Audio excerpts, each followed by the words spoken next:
Welcome to the One Life One Chance podcast. I'm your host Toby Morse. I got my man Derek Green here, my brother from another mother, What's up? My sidekick, my hype man, everything, and Dashawn Jordan. Yes, Thank you sir. so much for being here. Appreciate you being here. Thank you for having me. He might be our youngest guest.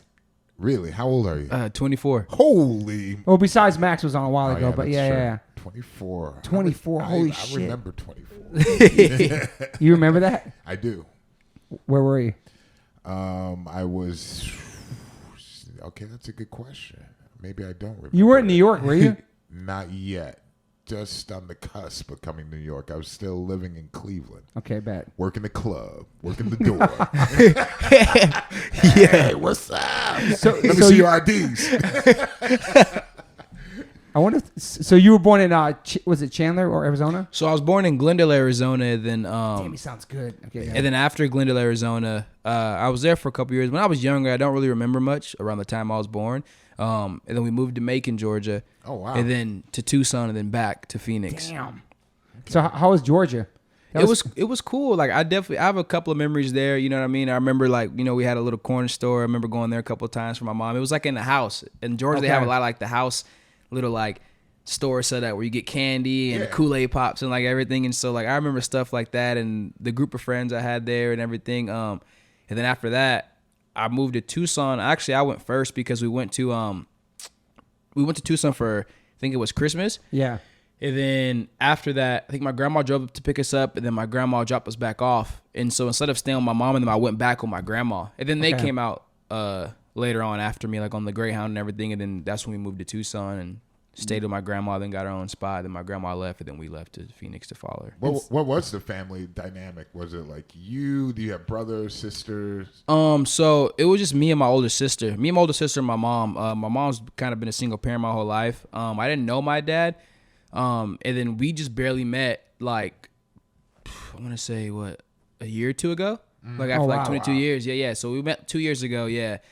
You reached out to him? Or? Yeah, I reached out to him. So, like, for a minute, it was, like, conversations that came up. It was like, yo, like, you know what I mean? Like, it would be, like, randomly my sister would bring it up about, like, you know, where she was on Facebook or, like, saw somebody who, like, might be related to me and stuff. And we would dig into a little bit, but there was no real, like, firm action taken on like exploring it, you know what I mean? And then just recently, like, because I still have Facebook and I go on there because a lot of my family have and everything, and I always just check my messages, you know what I mean? Because I never know, like, a family member could hit me up who's only on there or something. Right. And so I check my message request, and I went to my message request and I saw like a request for a message on there, and I was like, oh, what, like, okay, whatever, like it's from a lady, like I didn't really know, but it was like a paragraph, and the things that caught my eye was the first couple lines was like, oh, you know, my name's so-and-so, you know what I mean? Like my daughter, you know, like I have a daughter by your dad, you know what I mean? Whatever, like I'm just reaching out, you know what I mean? Because like I came across, I think she ended up saying she came across, I still have the message and everything. She came across me because she says that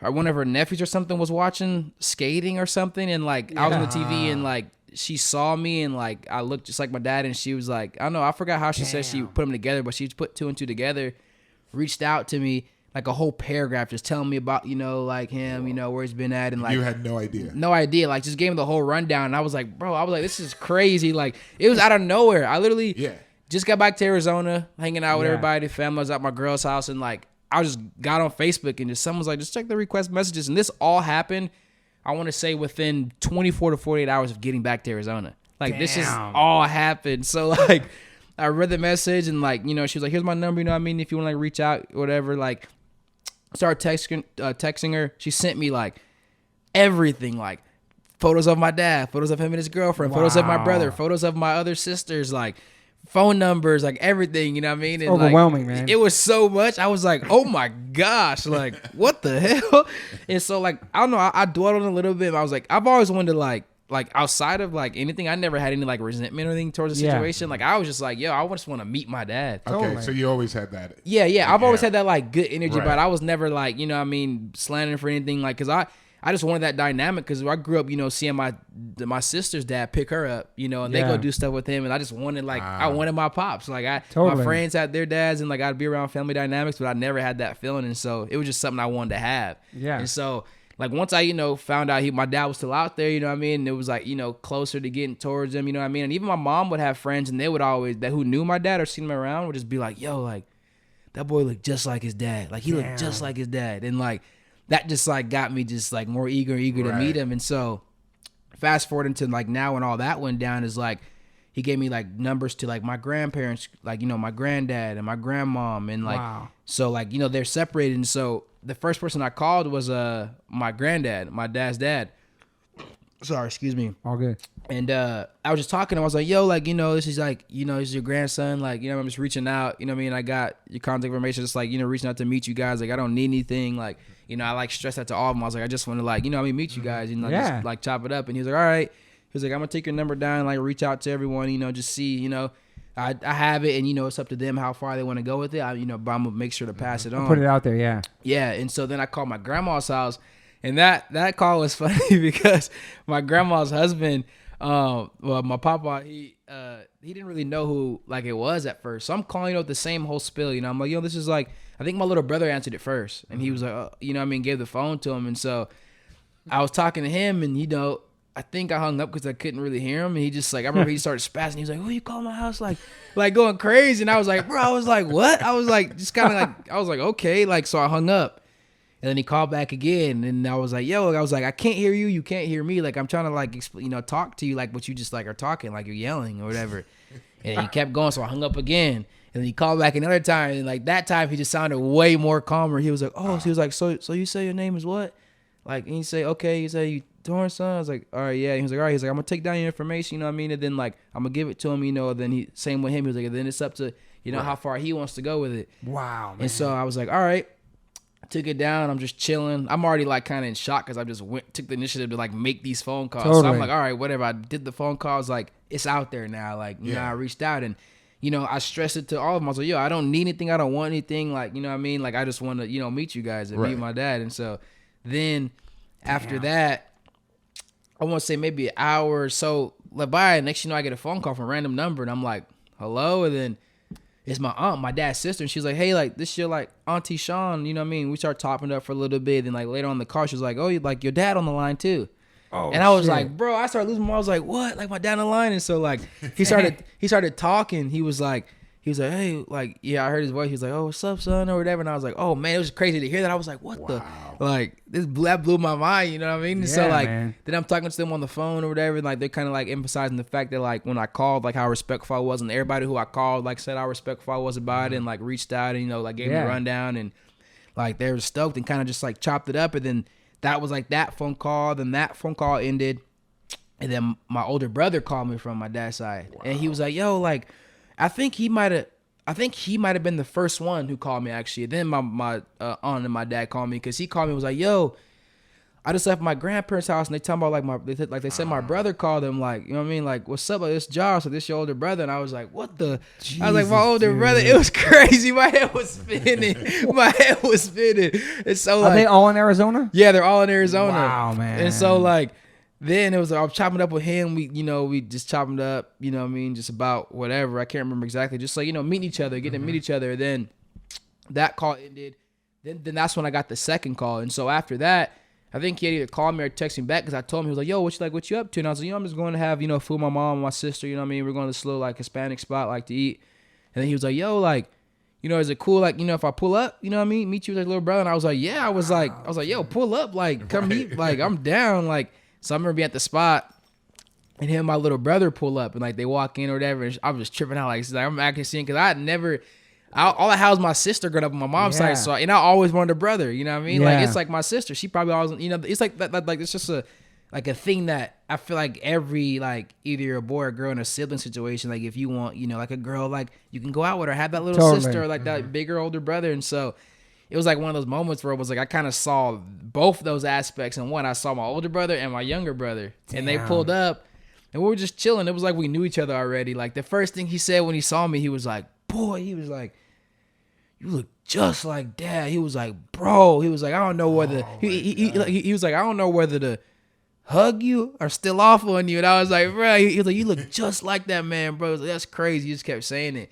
Damn. And then we just wrapped it and, like, had a couple beers, you know what I mean? It was like we just knew each other for forever. And then later on that night, he was like, yo, like, tomorrow I got to take Cameron, which is my little brother's name. He was like, I'll take him to get a haircut. Like, I'm going to pick you up in the morning. and then just take you around and meet everybody. And I was like, bet. I was like, all right, I'm down. So he picked me up in the morning, and like he took me to like everybody's crib. He like took me to my grandma's crib, you know, the phone I called. Right. I Yeah. met them, chopped it up with them. We laughed about the phone call. And then after that, he took me to like my aunt's house, which is my dad's sister, house, and like chopped it up with them, met them. And then like, so this the whole day was just wicked. Like Sounds overwhelming, man. Yeah, that happened in the beginning of the day. And then, so I went there, met those people. And then after that, my niece, which is my older sister, she had a birthday party. I mean, not a birthday party, a basketball game. Yeah. And so he was like, I'm going to our niece Asia's game. You want to go with me there too? And so then I went with him in that game. And then I met my older sister and my niece. And then later on that day was a block party. Oh my God. And the block party my dad was going to with my stepmom. Yeah. And so I had plans of going to the block party through my other homie who's my friend like for many years. Yeah. And so I was already going there with him, but then my dad told me he was going there. So, cause I've been chilling in that area. It's like a hood in Arizona, you know what I mean? Called Vistas. And so I had already been like just going to that area cause my friend, you know what I mean? Like I'm like, he's the bro. So I go kick it with him and his family, you know, I'm close with his family, not knowing the whole time, like I have family on that same street, Damn, like dude. through my pops. And so it was just crazy. So the block, you know, later on in the night comes the block party. Like this is like, I'm meeting my dad for the first time in ever, like that I can remember. Yeah. So I had that long day. My head's just busting all day. So I go. It's a lot to take in, man. So I go to the block party, whatever, you know, I'm with my homie, we're just chopping up. I'm just like, dang, he's like filming everything. You know, he filmed like when he first walked up and everything. Cool. And I'm just like, we're chilling, waiting for him to come around. And then like he walks up and I meet him. I'm just like, yo, it was good. Like we just chop it up, you know what I mean? Like it was just crazy. Like it was just a weird, like not a weird meeting your feeling. dad, you mean? Yeah, my dad. Yeah, My yeah. dad pulled up and just chopping it up with him, you know what I mean, Fuck. talking. Then we like finally like make a lap. He's introducing me to other family and everything. And like, you know what I mean? It's cool. Everybody's saying I like sound like, I talk, walk with all of it, you know what I mean? And so like it was crazy too, because at that whole tour round, my cousin Miguel, we're chilling there and he's like, yo, you know any of the Minifields? Minifields is my girlfriend's last name. Oh shit. And I was like, yeah, I know Minifield's like my girlfriend, Kai Minifield. And he was like, I knew I seen you somewhere. And so the funny thing about that is he had already seen me and I already met him at my girlfriend's house, at my girlfriend's parents' crib, because his wife is like family with my girlfriend. Okay. Like Damn, kind of like dude. family friends with my girlfriend because she does my girlfriend's hair. So I legit like shook this dude's hand, like, what's up? Like, I'm Kylie's boyfriend, like at her parents' crib, like on some like just casual. And then Wow. like later on met him again through meeting my dad to find out that like I shook my cousin's hand. So like, and that was kind of my whole life. I had a sister named Taylor who met her many of times through mutual people off of just like, you know, hanging out, parties and stuff that I've been seeing for years. Didn't know she was my sister until I met my dad. So I like called her. I called actually the homegirl who I met her through and was like, yo, like, Desiree, you know Taylor's my sister? She was like, she just, like, as you just called me, she just texted me right now and said she found out she had another brother. And I was like, yeah, so it's wicked. Like, my life is like, it's like, this whole is like a movie. Like, it's like, I'm just going crazy. I'm just like, this is all within the span of me not even being in Arizona for even a week. Like, this happened right when I got there. So, like, it went from 0 to 100 real quick. And so, massive like, family too. yeah, now. Wow, massive. Like, so it's like crazy having that dynamic. Like, you know, meeting everybody, still meeting everybody, and just like learning all these things, and just like seeing how my dad and my brother acts, and just seeing how we're so much alike, and seeing like where it comes from. You know what I mean? Because it's like I got Mom Dukes, but it's like the male or the man tendencies I have. It's like crazy seeing where that comes from. And it's like little things too. My mom would always tell me like, if you know, because my dad got a lot of kids, so she would always be like, when I was younger, she was like, you just like your dad. You always try to mess with these little girls just like your dad. I never knew what she meant because I didn't know. And then I guess like I would do little things like taking my shoes, like just random stuff that like my dad does now that I would bring it up to her. She'd be like, yep, he did that. Yep, that's what he used to do around the house. We're like, yep, that's that. Wow, man. And so it's like, it's cool like seeing that, you know what I mean? Because some people like, you know what I mean? A lot of people like enjoy that story or just enjoy like that whole experience of me doing that, because most people don't even get to meet their pops, you know, before they're going, or like, you don't never get the opportunity. So it's like, even when I was on, you know, Mark Johnson's company, he brought that up. He was like, yeah, like I never, you know, my dad passed away and I never got to like, you know, do that. So it's like, I feel like it's a lot. Like that's another thing I feel like light like needs to shine on a lot too, because like that happens so much, and like some kids try to grow up without that, and a lot of kids don't even grow up straight to being like, I mean, negative or just like bad or just doing like the wrong things. It's just a lot of it like comes from like mental health, you know. And I'm doing like a thing right now actually on that, which is I'm stoked on. But it, like all those things play an aspect in it, because when I was young, I was sad that like my dad wasn't picking me up. You know what I mean? And like so it's like now having that, like just having that dynamic of just being able to just talk to him, and like I don't know, it makes you like feel like solid. You know what I mean? Like you have a pops, you know what I mean? Sure. Like, you know, even if you didn't do much or like whatever we're building from this point forward is like, it's cool, but they all must be so fucking proud of you too, man. Everything you're doing. You know? They're stoked, because he didn't know, like nobody, like the whole side of the family. I didn't know them, they didn't know me. We're still meeting, and like and they were always tight.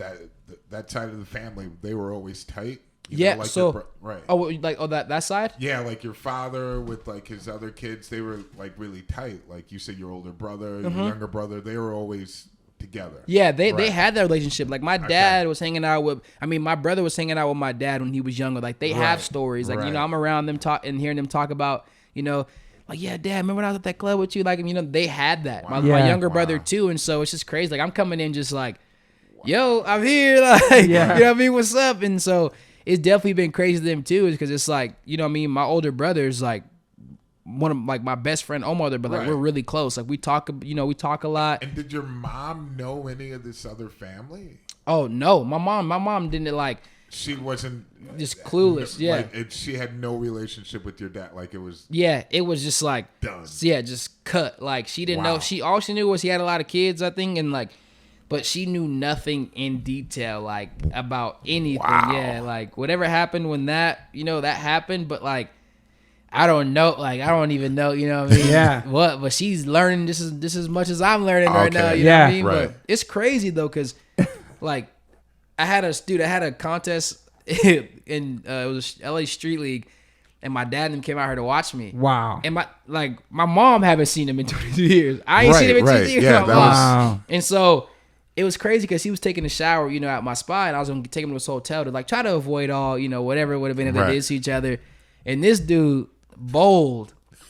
My mom upstairs, after taking the shower, I'm thinking he's going to tell me, like, when you're ready to leave. He comes upstairs and goes out to the patio and says what's up to her. Damn. And my mom, being the cool person she is, amazing person she is, like, she, you know, she knew it was a contest speaking for me. She didn't, you know what I mean? If I'm happy, she's happy type of thing. And, you know, she just wants me to be just stoked on just in general. So, like, she dealt with it well. Like, he came up, said hi, they said hi, and it was just... respectful. Yeah, it was mellow, but it was just crazy seeing them, like... yeah. In the same spot, because, you know, both of them have whatever, you know, memories, like, whatever, and I don't know, but it's like... I wasn't, you know what I mean?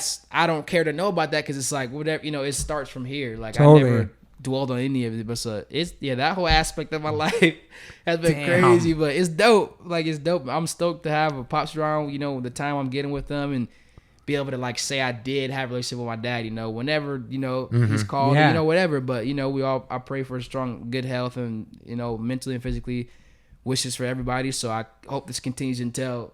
you know, it can't no more, but... yeah. How old is he? My dad's 50. Or no, 51 now. 51. Damn, it's my age. That's crazy. Yeah, 51. Wow. Yeah, I got to spend his 50th birthday with him, so that was dope. That's nice. Yeah. Anybody skate in your family besides you? Nobody. Nobody. Nobody. Right. Nobody. Right. I'm the only one. So they don't understand that world at all. No, I've been teaching them, like... They're still learning, like, you know, through my experiences. You know, I put them on with game and help them understand, but... my mom and them knew a little bit, yeah, of course, you know, because your mom, because I'm with them, you know, like that's immediate, you know, family I was with, and so to my dad and all them, totally oblivious to everything. They don't know what's going on. now they're like, you know, here and there they're starting to learn, like, you know, like they get the competition aspect, you know, like how to watch it now on TV, and you know that you know the mainstream side of it, but like as far as what it is, you know, like the roots and like what skateboarding is, they're still learning. Right. But you know what I mean? That side is easy for anybody to understand, because it's like, yo, competition TV, turn it on. Okay, win or no. Like that's very, you know, transparent. But the other stuff, they're still learning. My brother's understanding it more. That's one dude who will, like, you tell him something, like he gonna really dig in and research watch everything. Like he gonna really tap in so he can understand it, and you know we can communicate about it. You know, he probably did deep dive on you too, like all your stuff. Oh yeah, he did. He went ham. Like he stayed up. He was like, "Yo, I said I was watching all your stuff, your interviews, everything. Like he tapped in for real. That's cool. Wow. That's really cool. Did they watch you on that recent thing? Was that the Do Tour? What was that? Do Tour. No, Yeah, whatever that one Rome. thing. The one they just had. I'm sorry. It was like where Mike Vallely lives now in Midwest. Iowa. Yeah, the Iowa shit. it was Do Tour. Yeah, okay, yeah. I don't that know. was sick. Yeah, I don't know if he watched the live webcast. Yeah, that was or he just great. tapped in with me after to see how it went. But Yeah. he from most part he likes to get out and watch them and be That's there in cool. person or virtually. But yeah, he taps in and supports for sure. All my family supports and they try to stay up to date with everything. You know what I mean? Yeah. What was your how did you get in skateboarding? Like, what was your attraction? Like, how did you find skateboarding, or it found you? So I lived in Tucson and like I just bounced around. I was a busybody. I mean, still am. Like I love to be out and about, just like working. And so when I was young, I just like my mom like did a great job. She just gave me the freedom to just try whatever. Like if it was whatever I was in or loved or like she saw my passion and she just let me do it. You know what I mean? Whether it's football, basketball, dancing, like anything, she just supported me and just wanted to see me happy. And so I had the luxury of just like having that freedom to just bounce around. You know what I mean? And before skating, like I was in a dance group for like years. Like it was like a traveling dance group. Oh yeah, like Wow. traveling dance, doing shows, battles, like everything. Like how I Sick. skated, like every Nice. day of my life. Like that's how dance was. What to kind me. of dancing? Hip hop dancing. Yes. I was in a Sick. dance group called Human Project. Yeah, Sick. it was dope. There's still some footage out there bouncing around too. It's Break pretty dope. dance too. Yeah, I tried everything, like mostly Sick. hip hop, like choreography, dance, and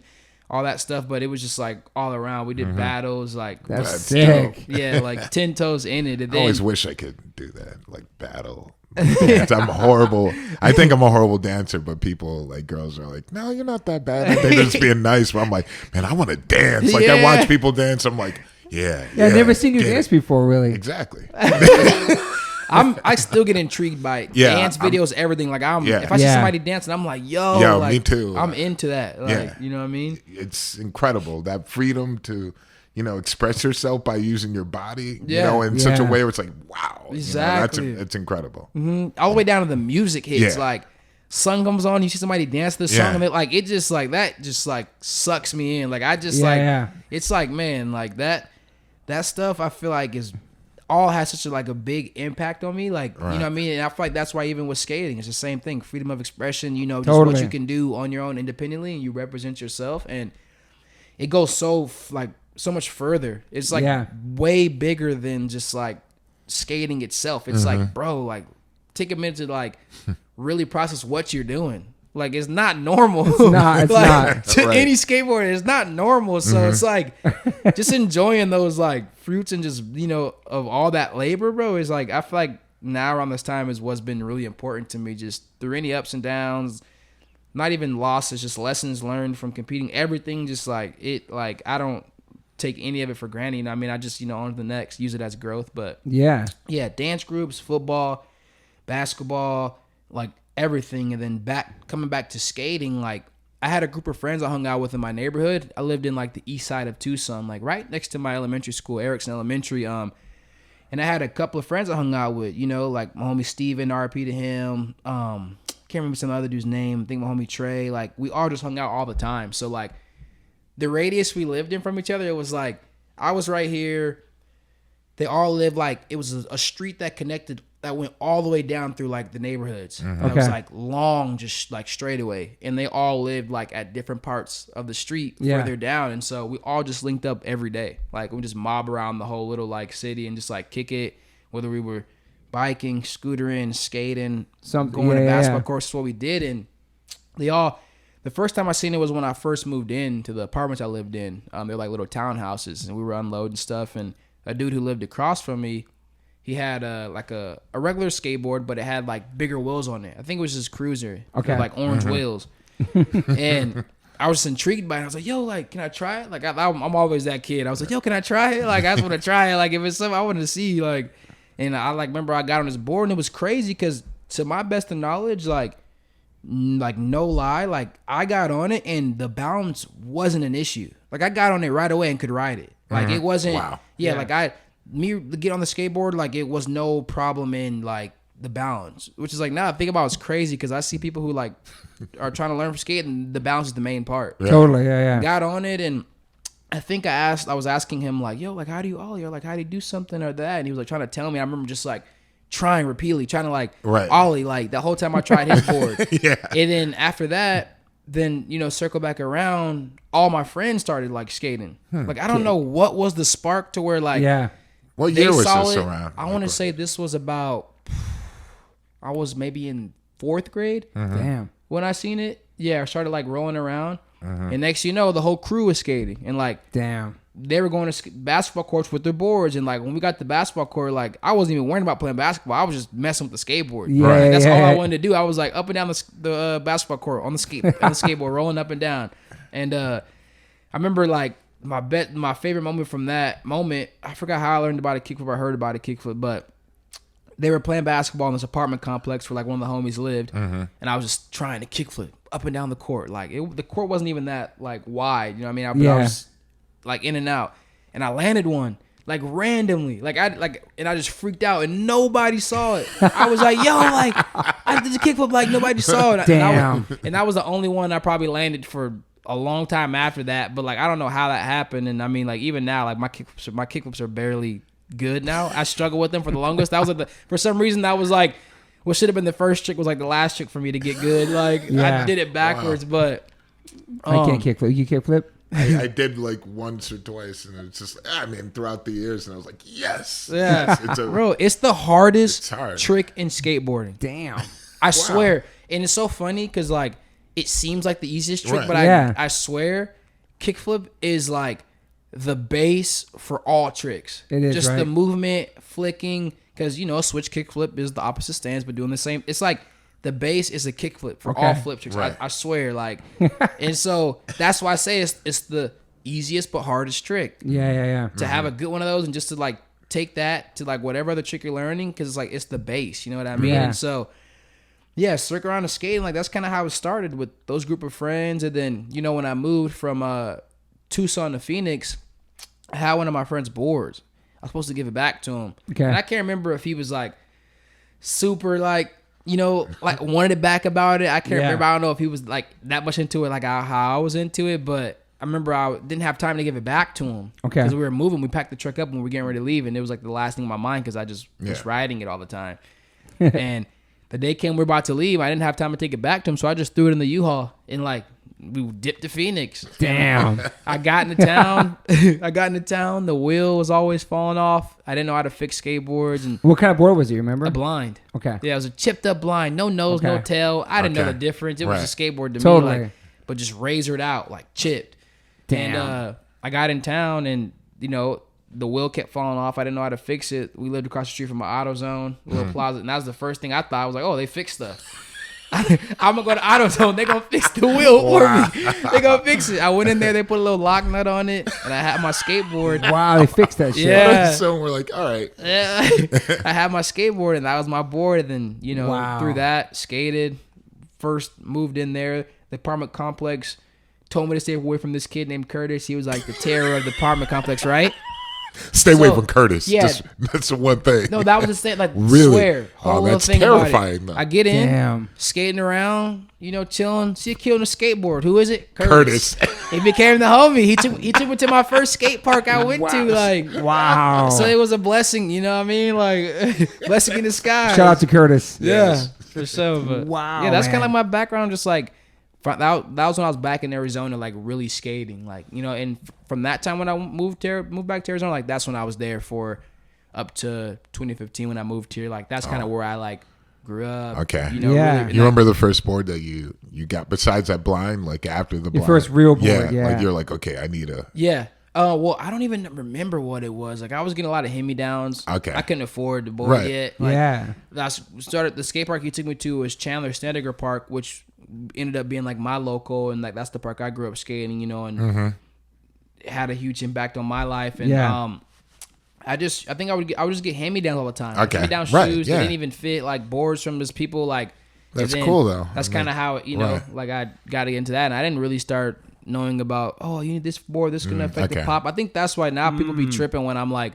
I'll be at a spot and my board can be dust and people will be like, yo, change your board. I'm like, no, it's good. I'm gonna do the trick with this board. I like this, and like that trips people out sometimes. But I think it comes from that. Like Right. I didn't grow up knowing. Like I didn't have a new board when My mom didn't get a new board when she thought my board was messed up. She didn't even understand what was going on. Yeah. You know what I mean? But It's crazy how fast people go through boards now, man. It's insane, right? 'Cause Yeah. I would hold on like and on and on and on. There's so many boards like. It was like a car, you know. It was Yeah.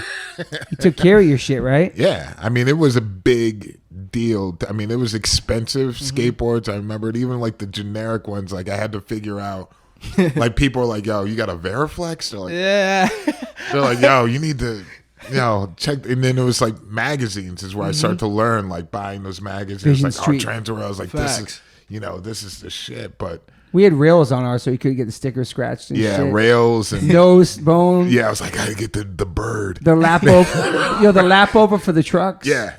Those Yeah, sports were so all heavy, dude. All Tailbones. this, I was like, yeah, I gotta tune it up. I was like, I can't chip this, I can't, I didn't want to damage my You board. kept it nice, Wow. right? Yeah, I was trying to keep it nice, and Because boards were like, what, $40 they back were then? expensive.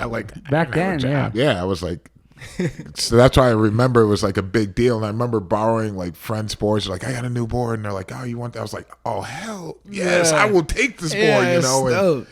just like a Natascopus. I remember I had one. I was like, oh yeah, it's like it's on. Even if it was messed up, it Facts. didn't matter. It was like I love that feeling of having trying out a new board. And, Yep. but I agree. Like once you had your board, that was it. You try every Exactly. trick on it. You come comfortable with it. It's a Yeah, good you feeling. break it in and shit, right? Yeah. I feel so spoiled now. Like, I mean, I still like I won't change a board. I'll try as long as I can go. But it's like now I like getting boards and like what I Yeah. mean, even like being pro, like having boards now. I'm like, dang, like right. Oh, the tail feels soggy. Don't got pop. Gotta put a new one on. I'm like, bro. I mean, like, God. So that's why I don't even like. I don't ever snap Damn. boards. Okay. I never snap boards. I Right. don't like. I try. I'm not gonna say never because that's a lie. I probably snapped some at some point just off of frustration, but that's. I do not like to do that. Like I will Yeah. not do that. Like Right. it really like I really have to be. If the time I do that, I'm really like in crazy emotions. If I snap my board, I'm like at boiling point. But I Wow. like normally like I'll diffuse it because I don't like what I mean. If it's messed up to me, to a new kid, it could be perfect. Totally, so I like man. I try to like Yeah. Right. I accumulate all my boards I skate and just I'll Yeah. take Because them, people you know. did that for you growing up, Yeah, getting boards yeah, and yeah. shit. Exactly. Yeah. So how long does the board last for you now, you think, for real? So if I'm street skating, if I set up a new board and I go street skate like on a fresh setup, dude, that can probably only last me that day. What? Yeah, like chip. I was thinking like weeks. No, yeah, no, that's the thing. Like if you're, because it's street. Like Wow. the street, it's not a perfect Yeah, skate park. it's hard. Yeah, so if you skate in street, if you're going, depending on what trick you're trying, skating a drop or a stair set, like those couple of chips can ruin the whole board. The tail, the Damn. nose, the soggy. So Yeah. it's like if I'm skating a skate park, like even during the whole contest stuff, I'm skating a skate park all the time. A board can last me over a week. Okay. For sure. Because Wow. the ground's perfect. It's smooth. You know what I mean? But when yeah. I'm in the streets, board is shredded. Damn. Oh, that's incredible. We're kind of old, so what Yeah. does soggy mean? Like, what does Yeah. that mean? That's a Soggy good just means question. like, soft. Like, if it's Okay. a piece of bread, like it's wet, the soggy bread. Really? They get yeah. okay. But like board, like, you know what I mean? If the board's soft, you know what I mean? Pretty much like another word for saying the board's soft, like a soft pop or like it's super flimsy, like Okay, flexible. It's okay. just like the wood is soggy. Like, Damn. And that can happen in a day, too, huh? oh, easily. Damn, Easily. okay. Yeah. Wow.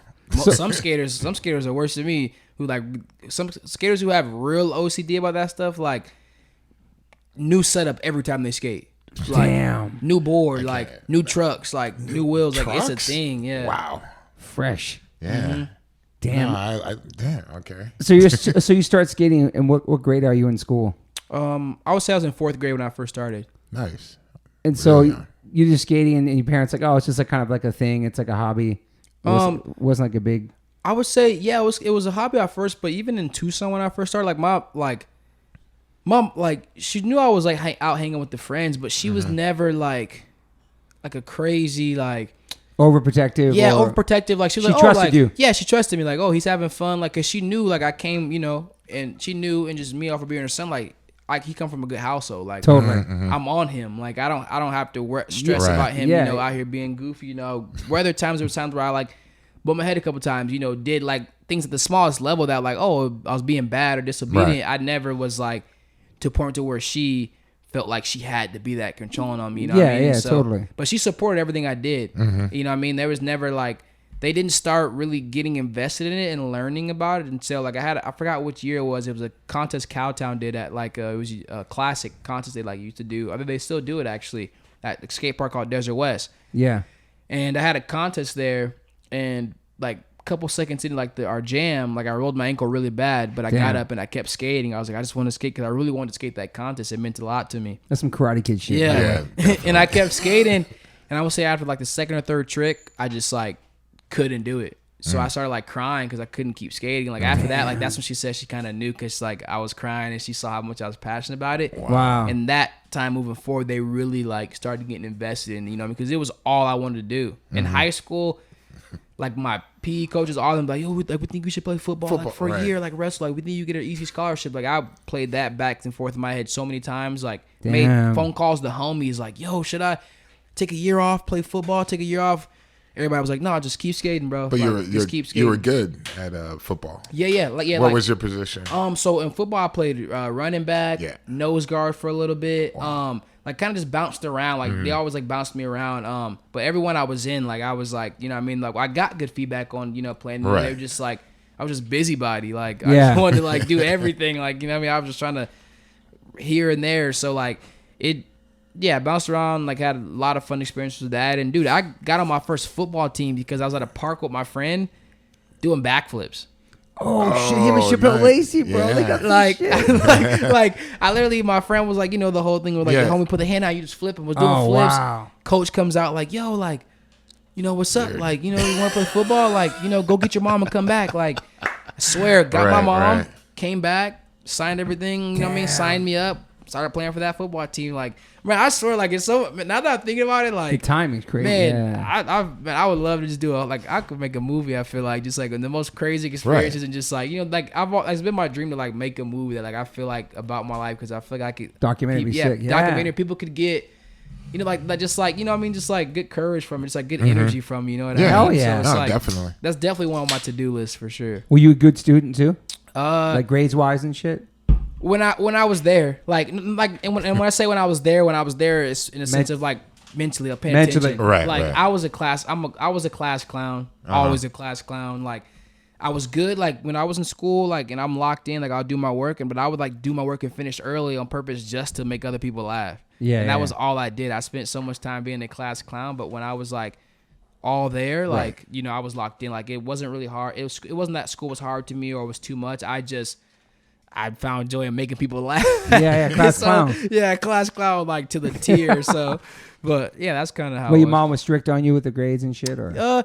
Yeah, like she knew, like she knew my potential too. So that was a thing too. You know what I mean? She knew how I was at school to her best of knowledge off of what she knew or heard, but she didn't know I was in classes being a crazy class clown. But I made sure that like I did what I needed to do to graduate, you know, higher school and all that stuff. Okay. And so like that was like my main thing, you know, and they wanted to see me graduate. So I knew like in the midst of not being there all the time with like as far as paying attention, like class clown, I knew what I had to do. Yeah. And so like, you know, I would pass chill. And get through. Yeah. And so I would chill, make sure I got my stuff handled. Then, you know, when I saw opportunity, I seized the moment and I'd make everybody laugh, like from people who never said anything in class to people who were like, you know what I mean, like the main people in class who goofed around. It was like, dude, I would just have everybody rolling, and I found joy from that. I loved the attention. I was like, I'm gonna just make people laugh. Like it was fun. I enjoyed school. Did you get sponsored while you were in high school for skateboarding? Yes. Oh no. Actually, I want to say was my first sponsor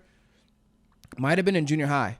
Okay. Like, and then leading to like high school, I was like getting, you know, actual like, you know, legit sponsors. Like I think I was on some local stuff in junior high.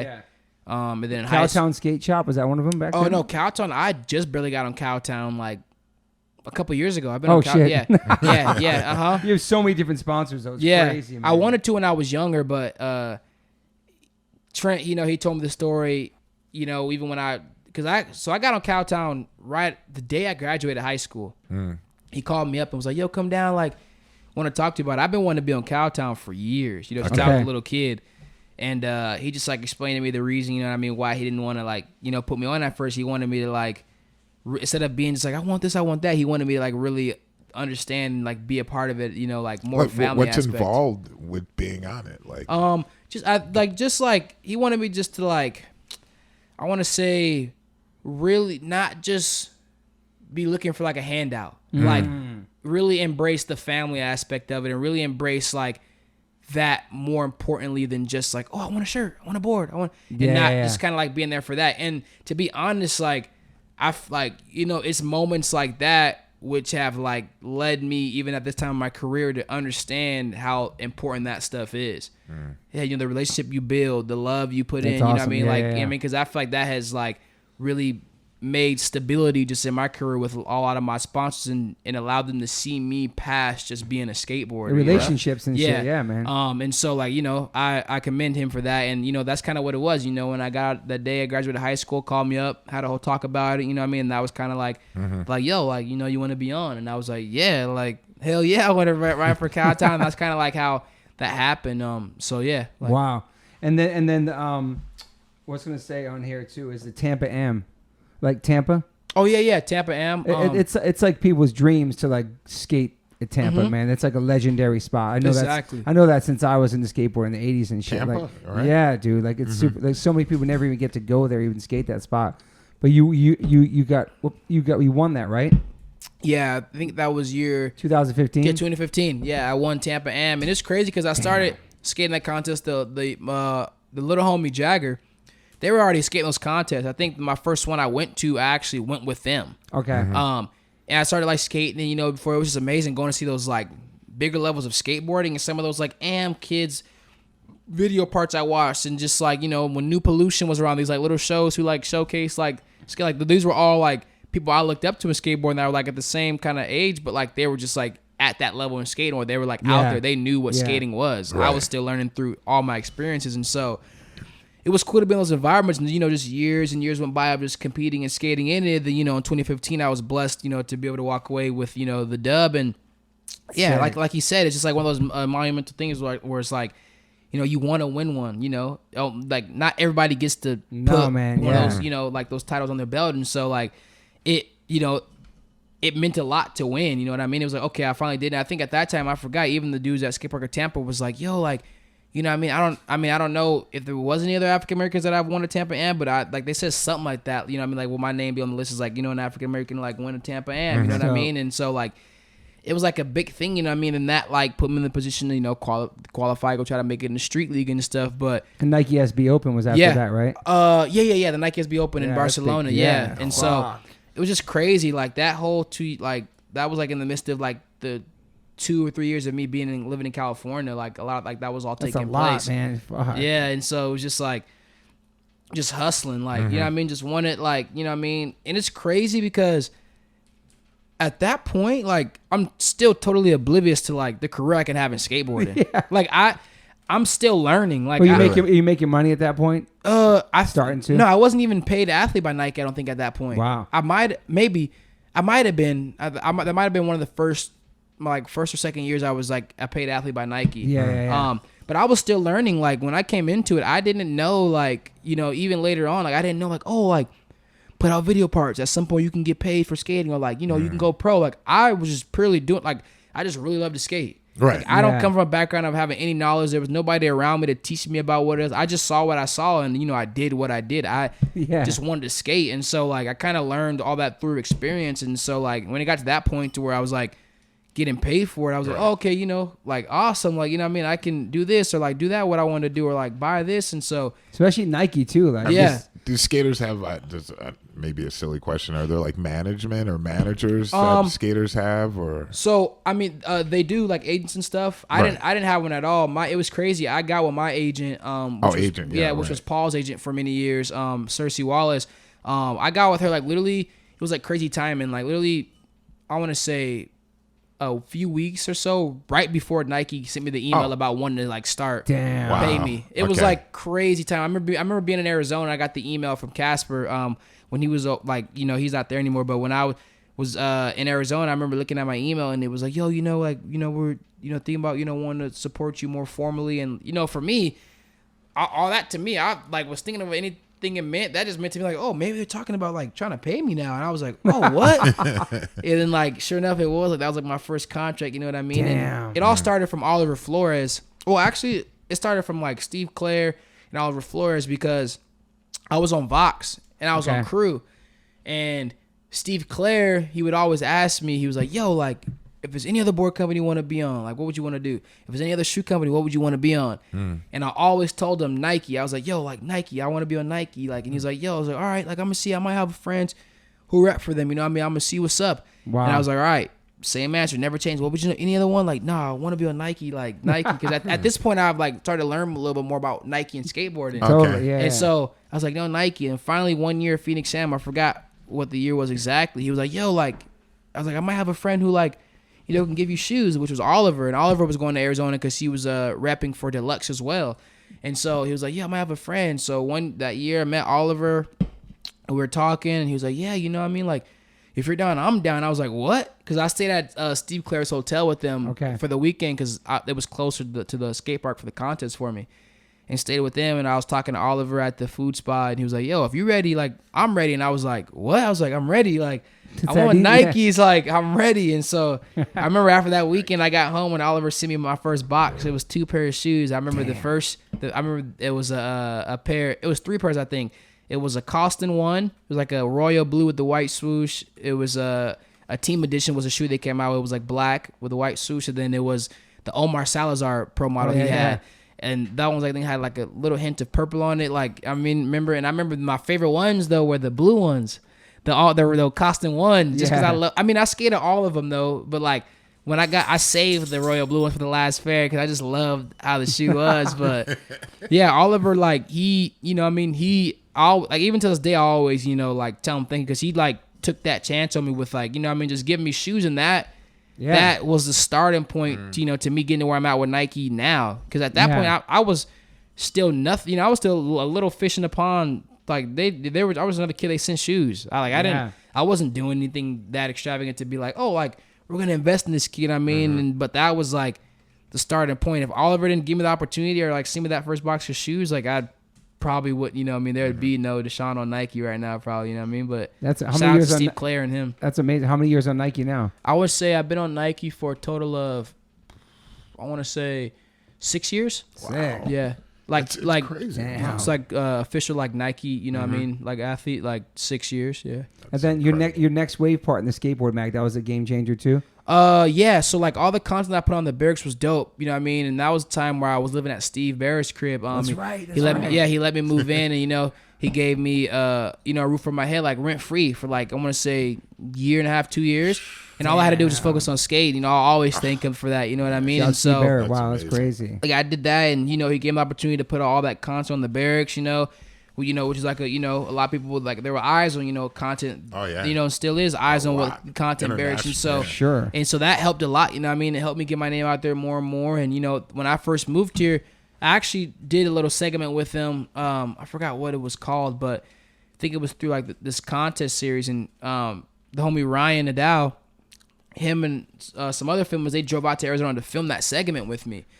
And after that, you know, I kind of knew Ryan through that. And so when I moved to California in 2015, that was like the only person I was like, you know, starting to film because I didn't know anybody else. But I met him through that. So whenever he had time to skate, I would skate with him. And, you know, all those parts were filmed with Ryan. And so, that's awesome. Yeah, those came out in the barracks, gave me good pub, you know what I mean? And like helped me get my name out there. And then from there, just like, just grinding, you know, still am grinding. Just like things just went crazy within that 2 years, you know what I mean? Like, and so all the street league, like all that just happened like within that like 2 or 3 years of like being there. Like you did a Diamond Supply ad, then you got Skateboarding Mag's Best Amateur Skateboarder, all that shit. Yep, yeah. I got my first ad up in Thrasher was Grizzly Diamond ad, tray flip front board on Hollywood 12, and then after that, yeah, like I won't say like a year or so later, like that's when I was blessed to get the year's best am title, and then just trying to keep it going from there, you know what I mean? Just kept keeping it going, and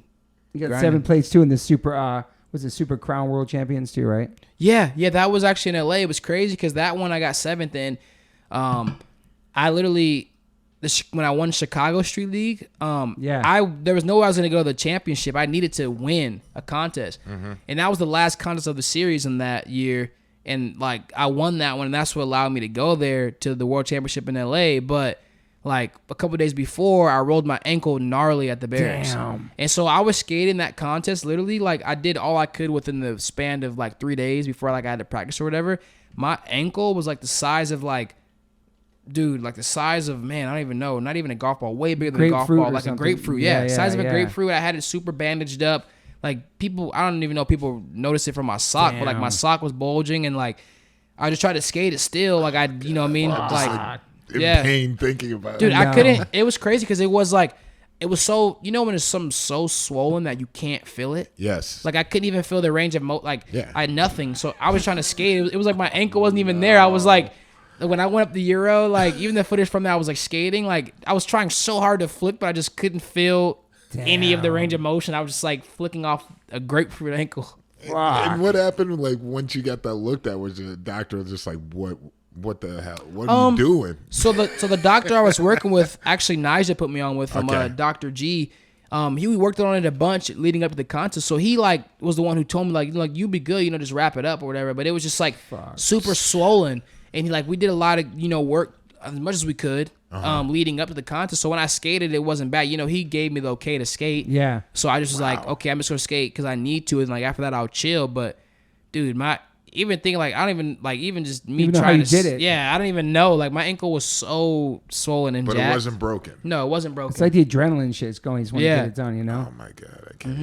I can't even imagine. Yeah, I think it was on April 4th of this year. I took him to skate Cab's ramp. Oh, Shout out to Cab and the Panda ramp.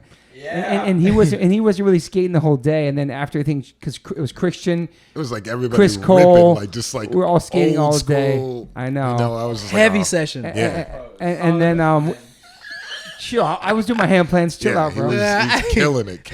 And so the end of the day, he was just doing some kick turns, pumps, and shit. And Derek just fell, landed on his ankle, and broke his shit right there. Broke my ankle on that ramp. I was just first break in my life. His life. Wow. Dude, my life. So I was just like in my head, it was like, no, I can't believe I did this. Yeah. It was crazy. But to say you broke it at Cab's ramp, skating with a soy is pretty dope. That's the only cool factor. Yeah, hey, if it's anywhere to do it or when to do it, that was the time. I know. Yeah, that's true.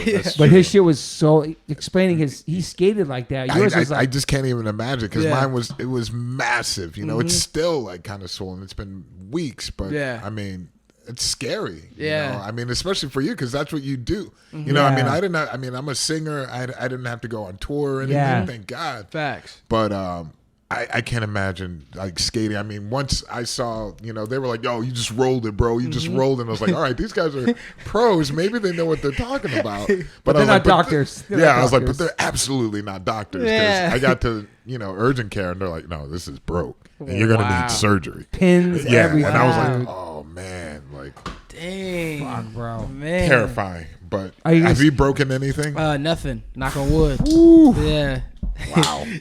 Are you gonna skate again, Derek? You retired from skating? I don't know. I had a dream that I was skating around the barracks, feeling comfortable. Like I was like, "Yo, I'm skating again." And then I woke up and was like, "Oh, what the hell was I thinking?" He woke up and touched the ankle. He was like, It's terrifying. During a pandemic, it's different, but now the things are open. Now the shows are coming, and like you can't afford to do that. I know it's true. You have to go on tour and fucking facts. Yeah. Damn, man. But wow, I can't believe you were skating on it. Yeah, it was that feeling. So that's like the worst injury kind of, and you skated on. Yeah, that one. Yeah, the worst one that I skated on. Then I had one not that long ago. It was like a knee one that I got really scared on. It was a freak accident. Like I was skating this rail, smaller rail, and just one of those ones where like I landed on the board and did the splits, and like kind of like sat down, and I was so scared. The first thing I did, like forget anything else that might have been affected like during that fall. Like I just laid on my back and just like grabbed my thigh and just immediately started like just bending my knee, making sure I could like bend it to make sure it was good. Because I was like, bro, like, please, like that's my most like the one injury I do not want to ever deal with.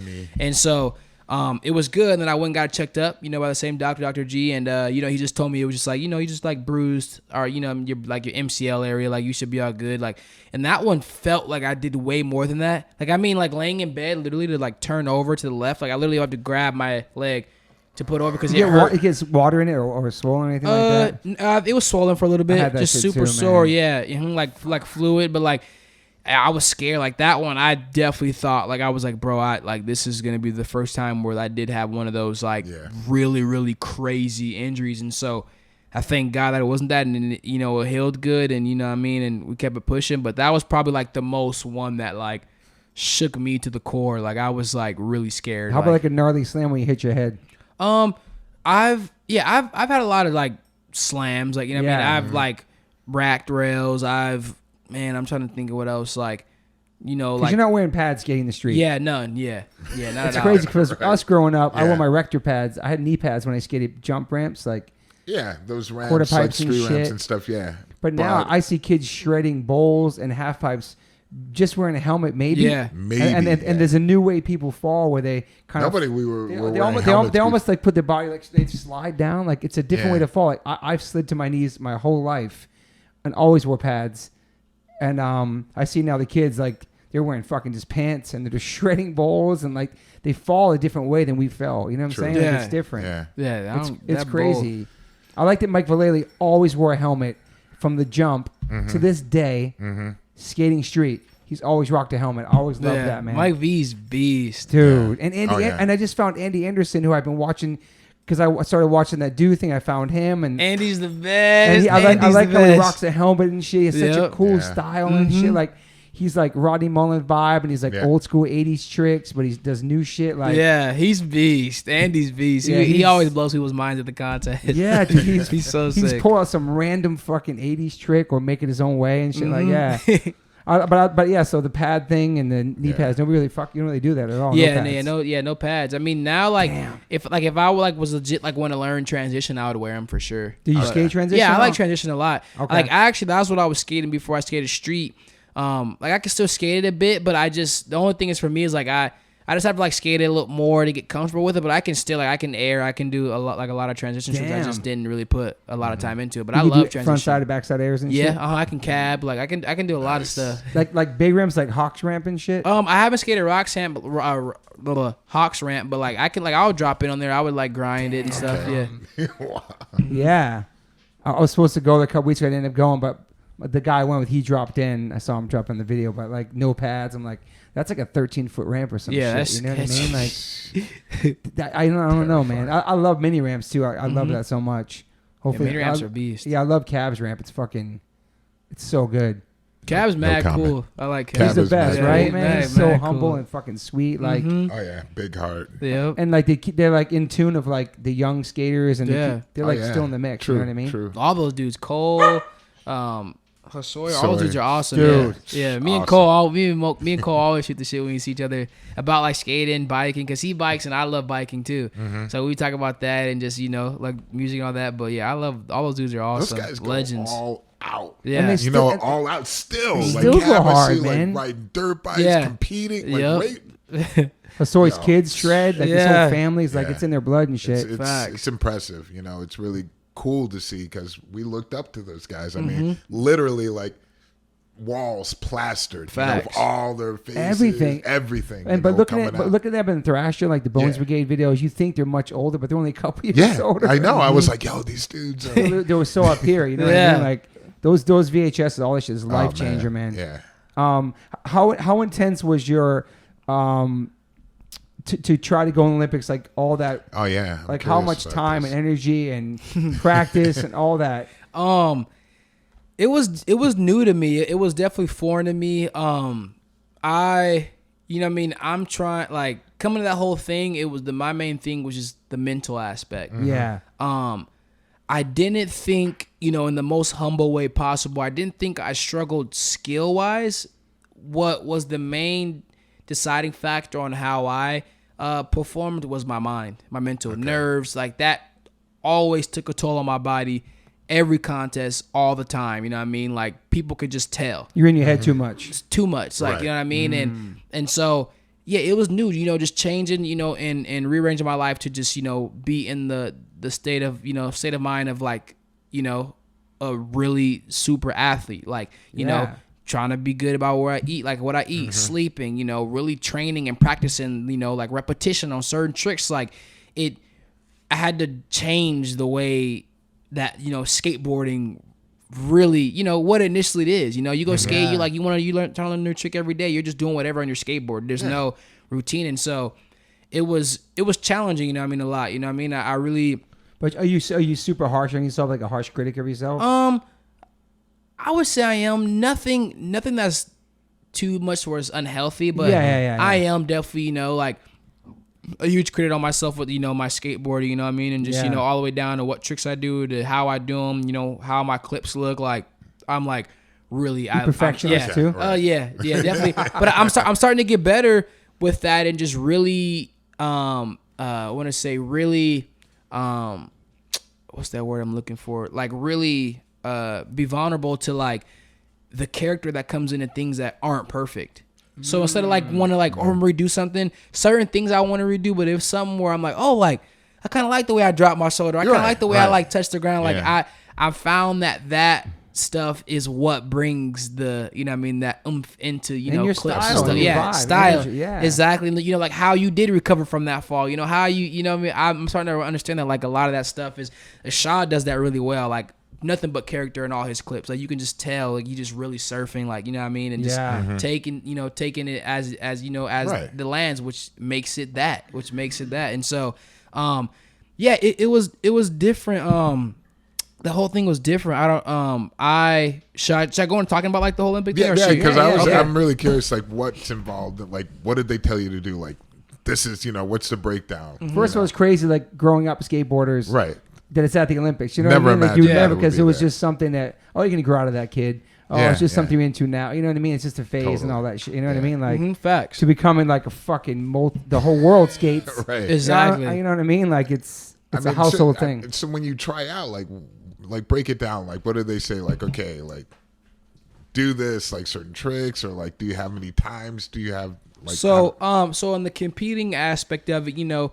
The main contest, they're ran by, you know, a format of, if I'm saying it right, I think it's, I forgot what they call it. I think it's 2-4. It's like something like that. But the overall format is you get 2 runs, 45-second runs, then you get 5 best And they have tricks. everything set up like? They have like a skate park built. Okay. Yeah, for the contest, you know what I mean? Like obstacles. And so pretty much they have it built or whatever, and you know, that's the format. 2 runs, 5 best tricks. 4 scores count.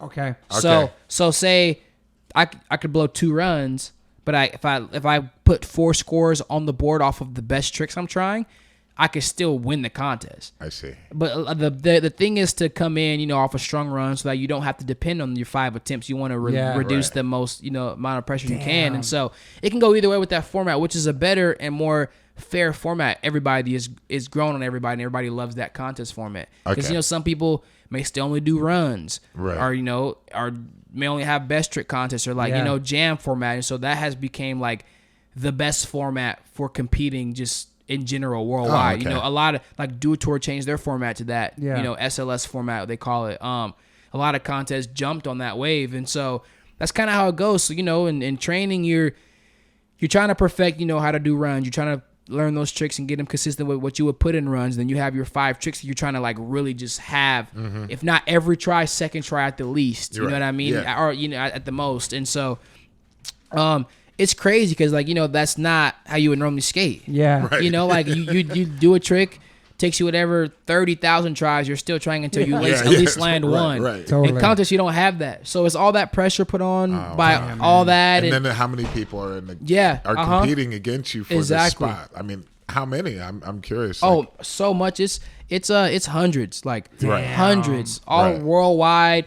Like it's everybody in the same, you know, contest space. It's the numbers is pretty big. So it's like, you know what I mean, trying to like make it happen amongst amazing skateboarders all over the world. You know what I mean? And so is that what that Do thing was I was watching? Do Tour, Do Tour. Is that like the finals to get into Olympics? So Do Tour is a part of the Olympic qualification round. So SLS was, but they dropped out to get back to their own thing. So really, it's like Do Tour and then whatever other 5-star events or, you know, big events, World Skate, which is the body of like the contests that are Olympic qualifications and that they put on. And so that's what Do Tour was. It was one of the qualification contests. And so it was crazy because we were supposed to have a whole qualification season, like 10 or more contests. Oh, wow. And then COVID happened and it got cut to 2, deciding whether or not you were going to go to the Olympics for skateboarding. And it was rain. It was raining there too, right? Yeah, it was all crazy and due to, you know what I mean? It was nobody's fault, I would say. Like, everybody got hit with it. Everybody had to deal with it, from the skateboarders to the people who worked the event, to the people who had to run the event. So it was like, it was crazy. It was just being, you know, even though a lot of skateboarders, we were all eerie about it. We were bummed because it was interfering and messing with how we, you know, us competing. Totally. The mind that we had, everything. You know, just our, you know, how, when we had to skate, how we had to skate. And so it was that. But then in general, just remembering that, like, yo, like, this is new to everybody. This is stress for everybody. This is Olympic. This is crazy, all these things that, like, are playing into everybody having whatever frustration and, like, built up. It was just all going, it all comes out in these in those type of situations. So it's a lot, you know what I mean? And so dealing with all that, it was, you know, it was just crazy. You know what I mean? You got to think about a whole season just being just cut to 2, deciding whether or not, and wherever you are in your rankings, when everything picked back up for those 2 contests is where you're at.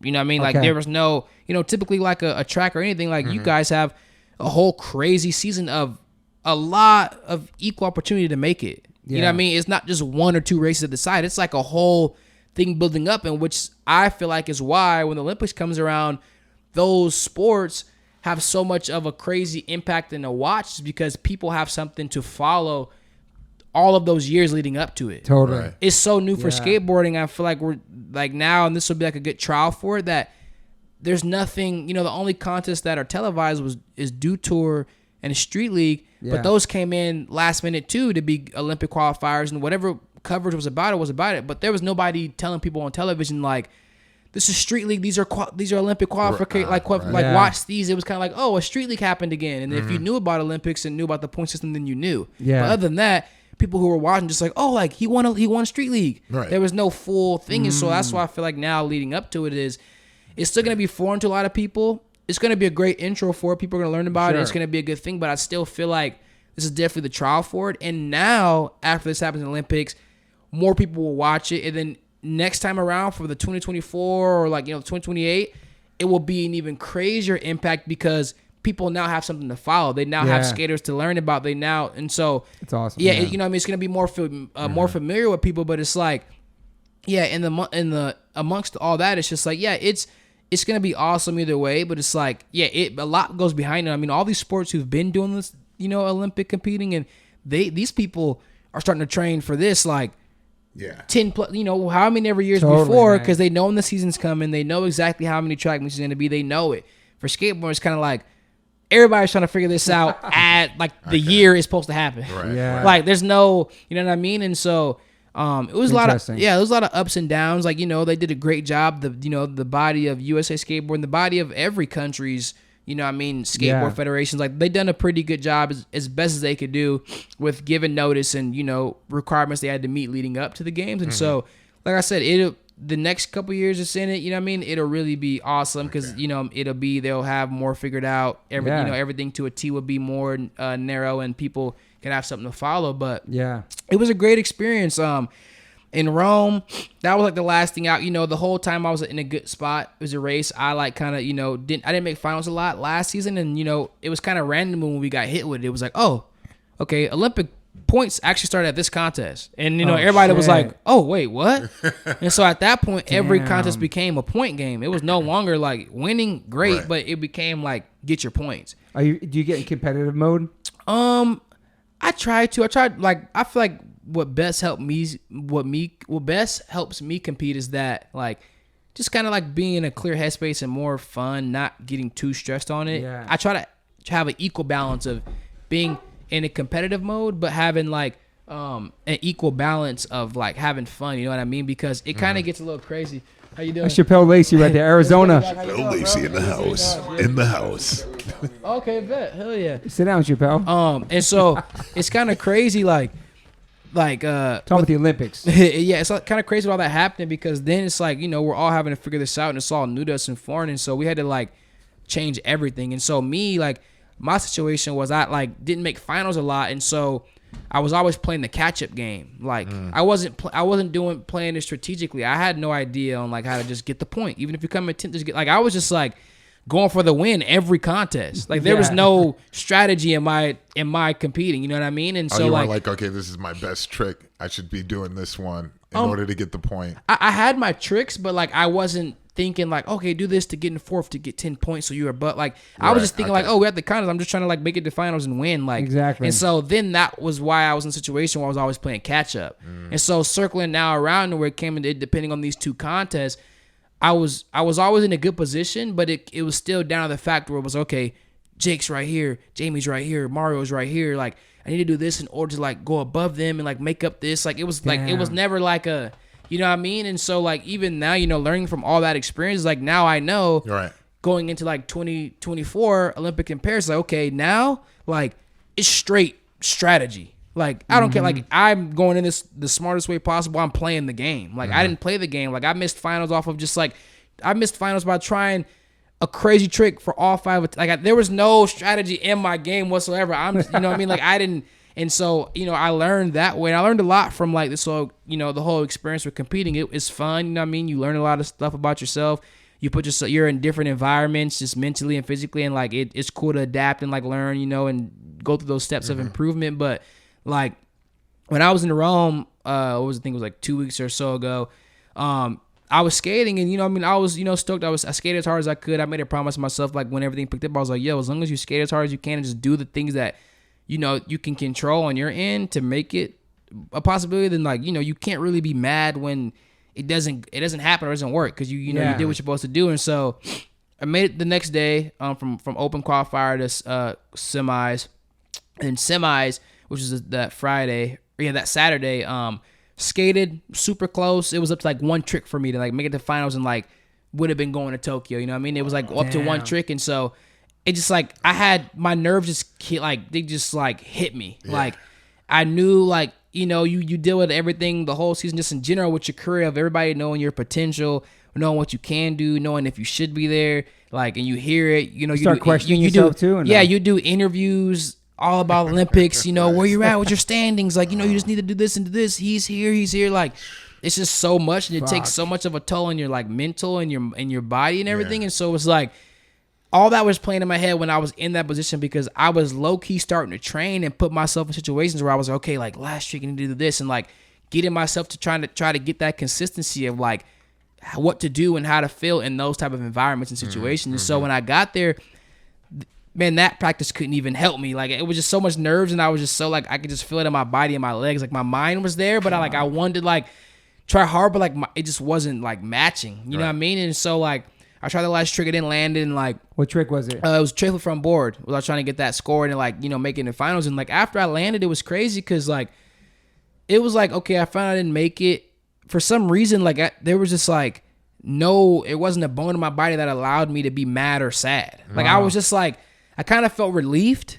And like my shoulders, as the first time I ever felt like literally like it felt like I was carrying a backpack that was heavy, and like my shoulders just got lighter all of a sudden. My mind got clear, and like I just had like that space to think again, because all of my life for that 3 years was consumed by just like thinking like this for this. And so, you know, everybody was like, you know, was, you know, like, you know, comforting me. I wasn't really mad or sad. I didn't show like you would think I made it to finals the way I walked off the course. I was just like, I was kind of like leading up. I was in a good headspace. A lot of things were happening for me outside of the competition aspect, which, you know, empowered me mentally. So like I wasn't really like all eggs, one basket. Like I need this for a boom in my, like, you know what I mean? I got on Toy Machine. I dropped the part, you know, got a lot of good love on that. And so things were going good. So I would say, you know, even talks of how people leading up to that day or that trip going to Rome, I was in a very great headspace, you know what I mean? Like whether or not I made it or not. Right. And so I felt, you know, the love on both sides. And so when it happened,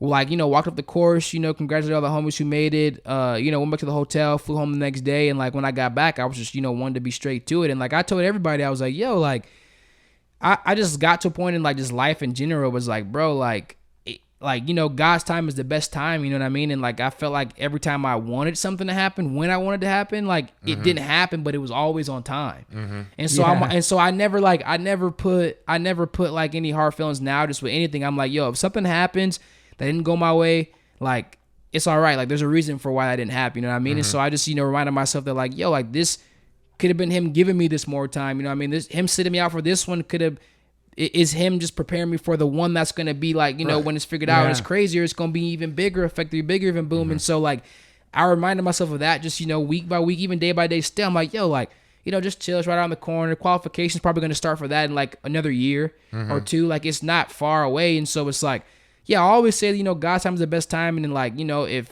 this is probably a bigger blessing that like I needed this to like get to that is, and maybe if I was the Olympics, it maybe would have took me away from that. So it's like, I have all this time now to like build up and have anything around me that I'm working on or doing grow with me even more, so that when it comes around and like I'm trying again for Paris, like it's going to be even that much more impactful for me, my career, anybody else support me and everything. So like, I never got too down about not making it. Like I wasn't like, even to this day, I'm like, I mean, I'm chilling. Like I see all the little stuff, recaps and everybody go, I'm like, yo, that's like, there's still beast. Like it's cool. You know what I mean? But like, I'm like in such a good headspace. Like I'm going to the park, skating again, to learn new tricks. I'm on the next. I'm like starting to film for new parts. I'm working on more music. Like I'm just like doing all these things that like were all put on a hold until like that. And then I wouldn't have been able to do anything with them until after July, which is like, you know, a month and some change out, you know, depending on how it went out there. But it's like, I feel like now this time, just like,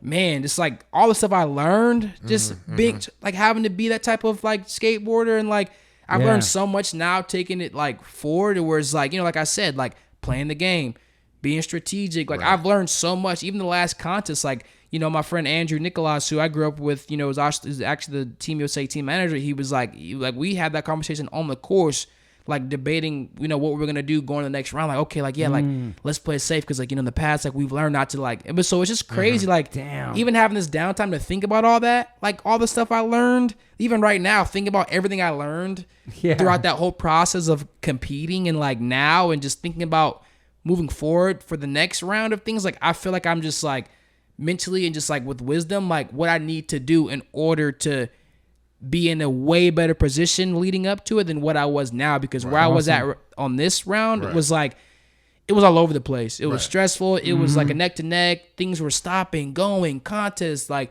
everything got changed. So like this year for me, like, and it's still great, but for me personally, I feel like if it was any one to miss, it was this one. Because like now going on to, you know, it's going to be even that much bigger and better years to come, because people are going to be hip. Like, people are still barely finding out skateboarding's gonna be in the Olympics a week out, a day out. Facts. Nobody still really knows. Like I'm meeting people, even some of the interviews I did, like the news people, they're like, "Oh, skateboarding, like, wow, okay." Like before all the press started coming out now, like people are still like, "Oh, like legit, like, oh, now I'm into it. Like now I'm gonna look out for it." Like nobody's still knows. So like this is gonna be like the baby boomer. Then like every year after that, because skateboarding's already growing crazy as it is.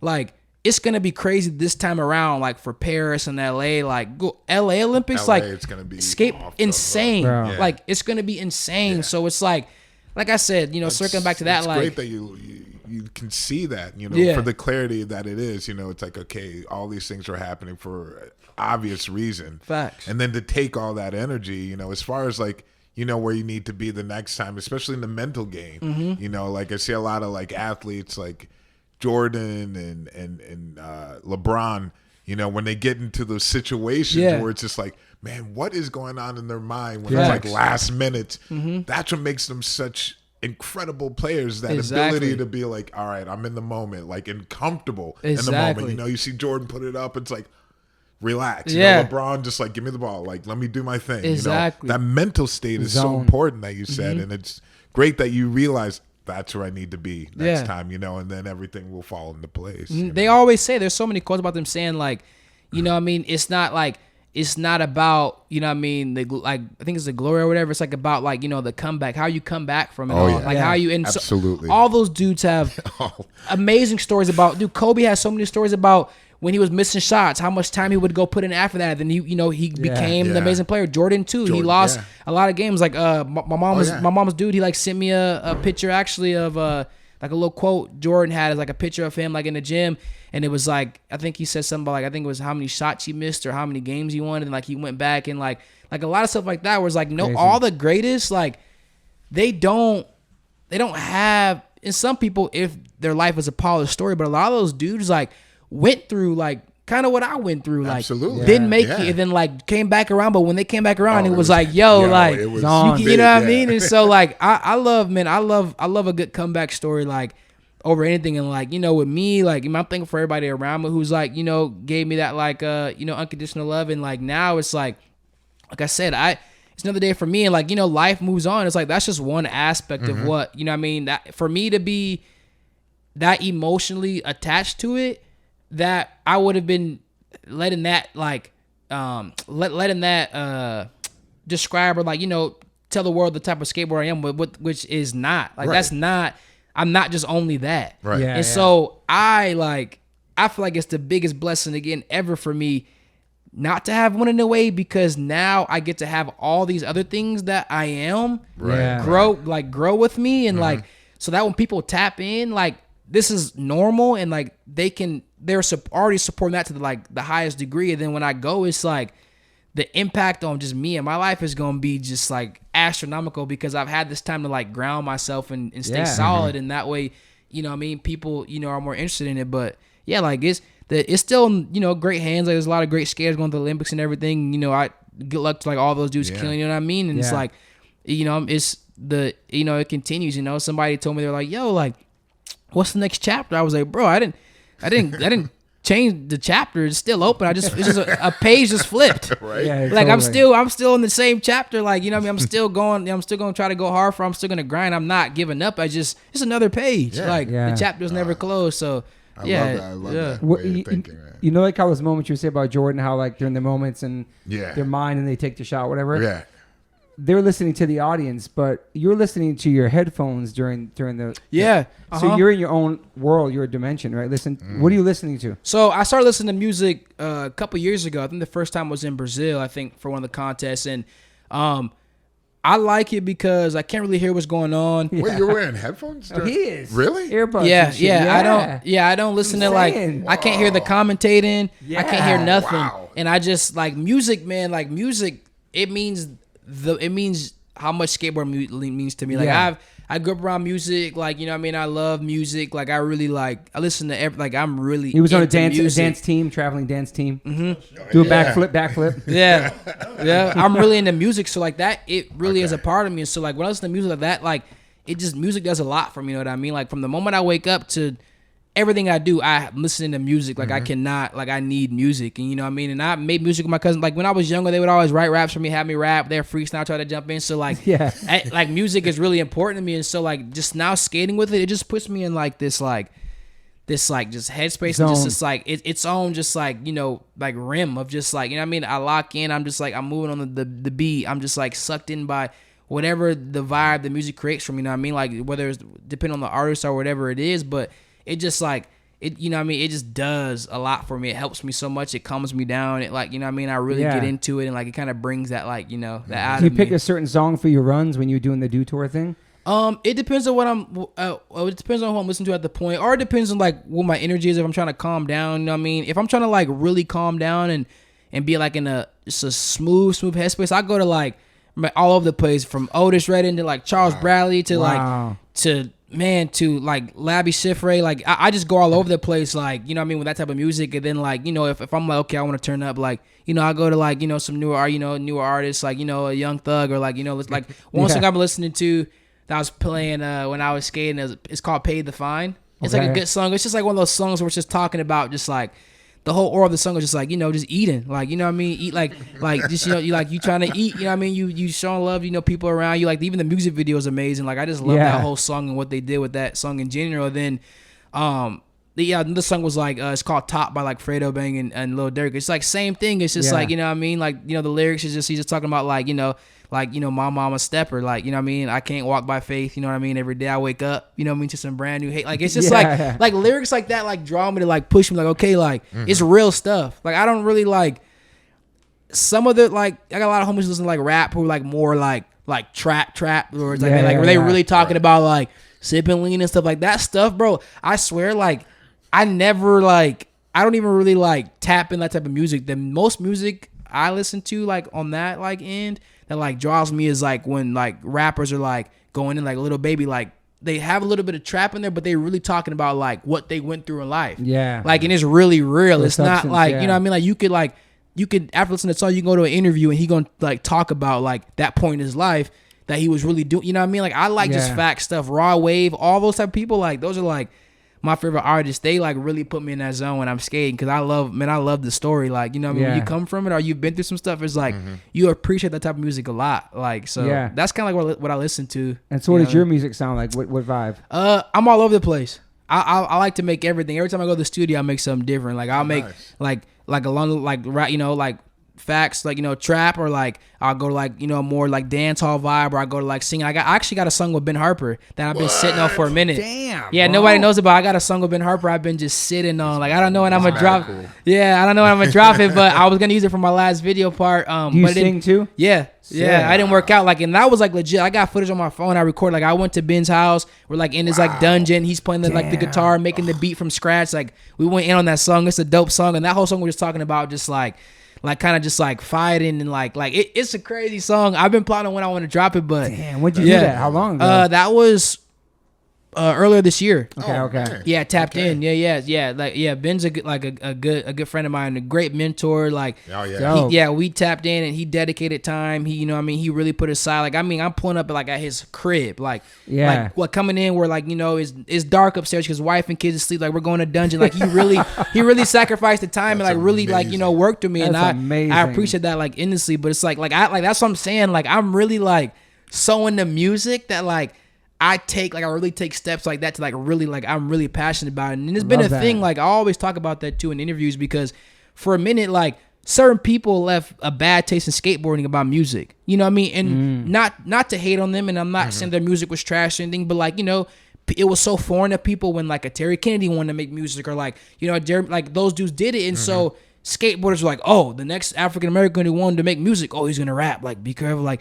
I don't want him to like go down that hole of like, you know what I mean, being cocky or arrogant about it. Like, even if he like sing it or this or whatever, you know what I mean, it left a lot of like bad taste in people's mouth. And so this time around, there's so many like homies who make music, and you know, I always hats off to like the homie Nikel, because he was like one of the first skateboarders. You know, we're like around the same age. He's not like super old or anything. He just became very aggressive with letting people know, like, it's a part of me, I'm gonna put it out there. You know, he's making music and dropping music videos, and I always like took my hat off to that, because it was like nobody was doing that. It was still so foreign. It was rubbing people weird, because I think it was only rubbing people weird because of the confidence and like how much love he had behind it. Right. So it forced people to pay attention.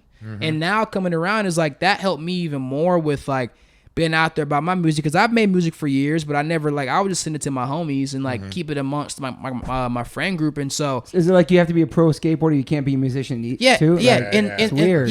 Like that's that like in a box thing, and like that's my whole thing right now. Like even with my stuff and like dropping more music is like I'm doing everything like super legit. Like when I come out with music, like I'm like, so like people know that like I'm not just like I literally like I'm into this. Like I'm taking every step. Like I have people around me who are really in like the music industry who I'm getting my knowledge and my wisdom from. Like, you know, like one of my good friends, TJ Mizell, he's actually JMJ's son.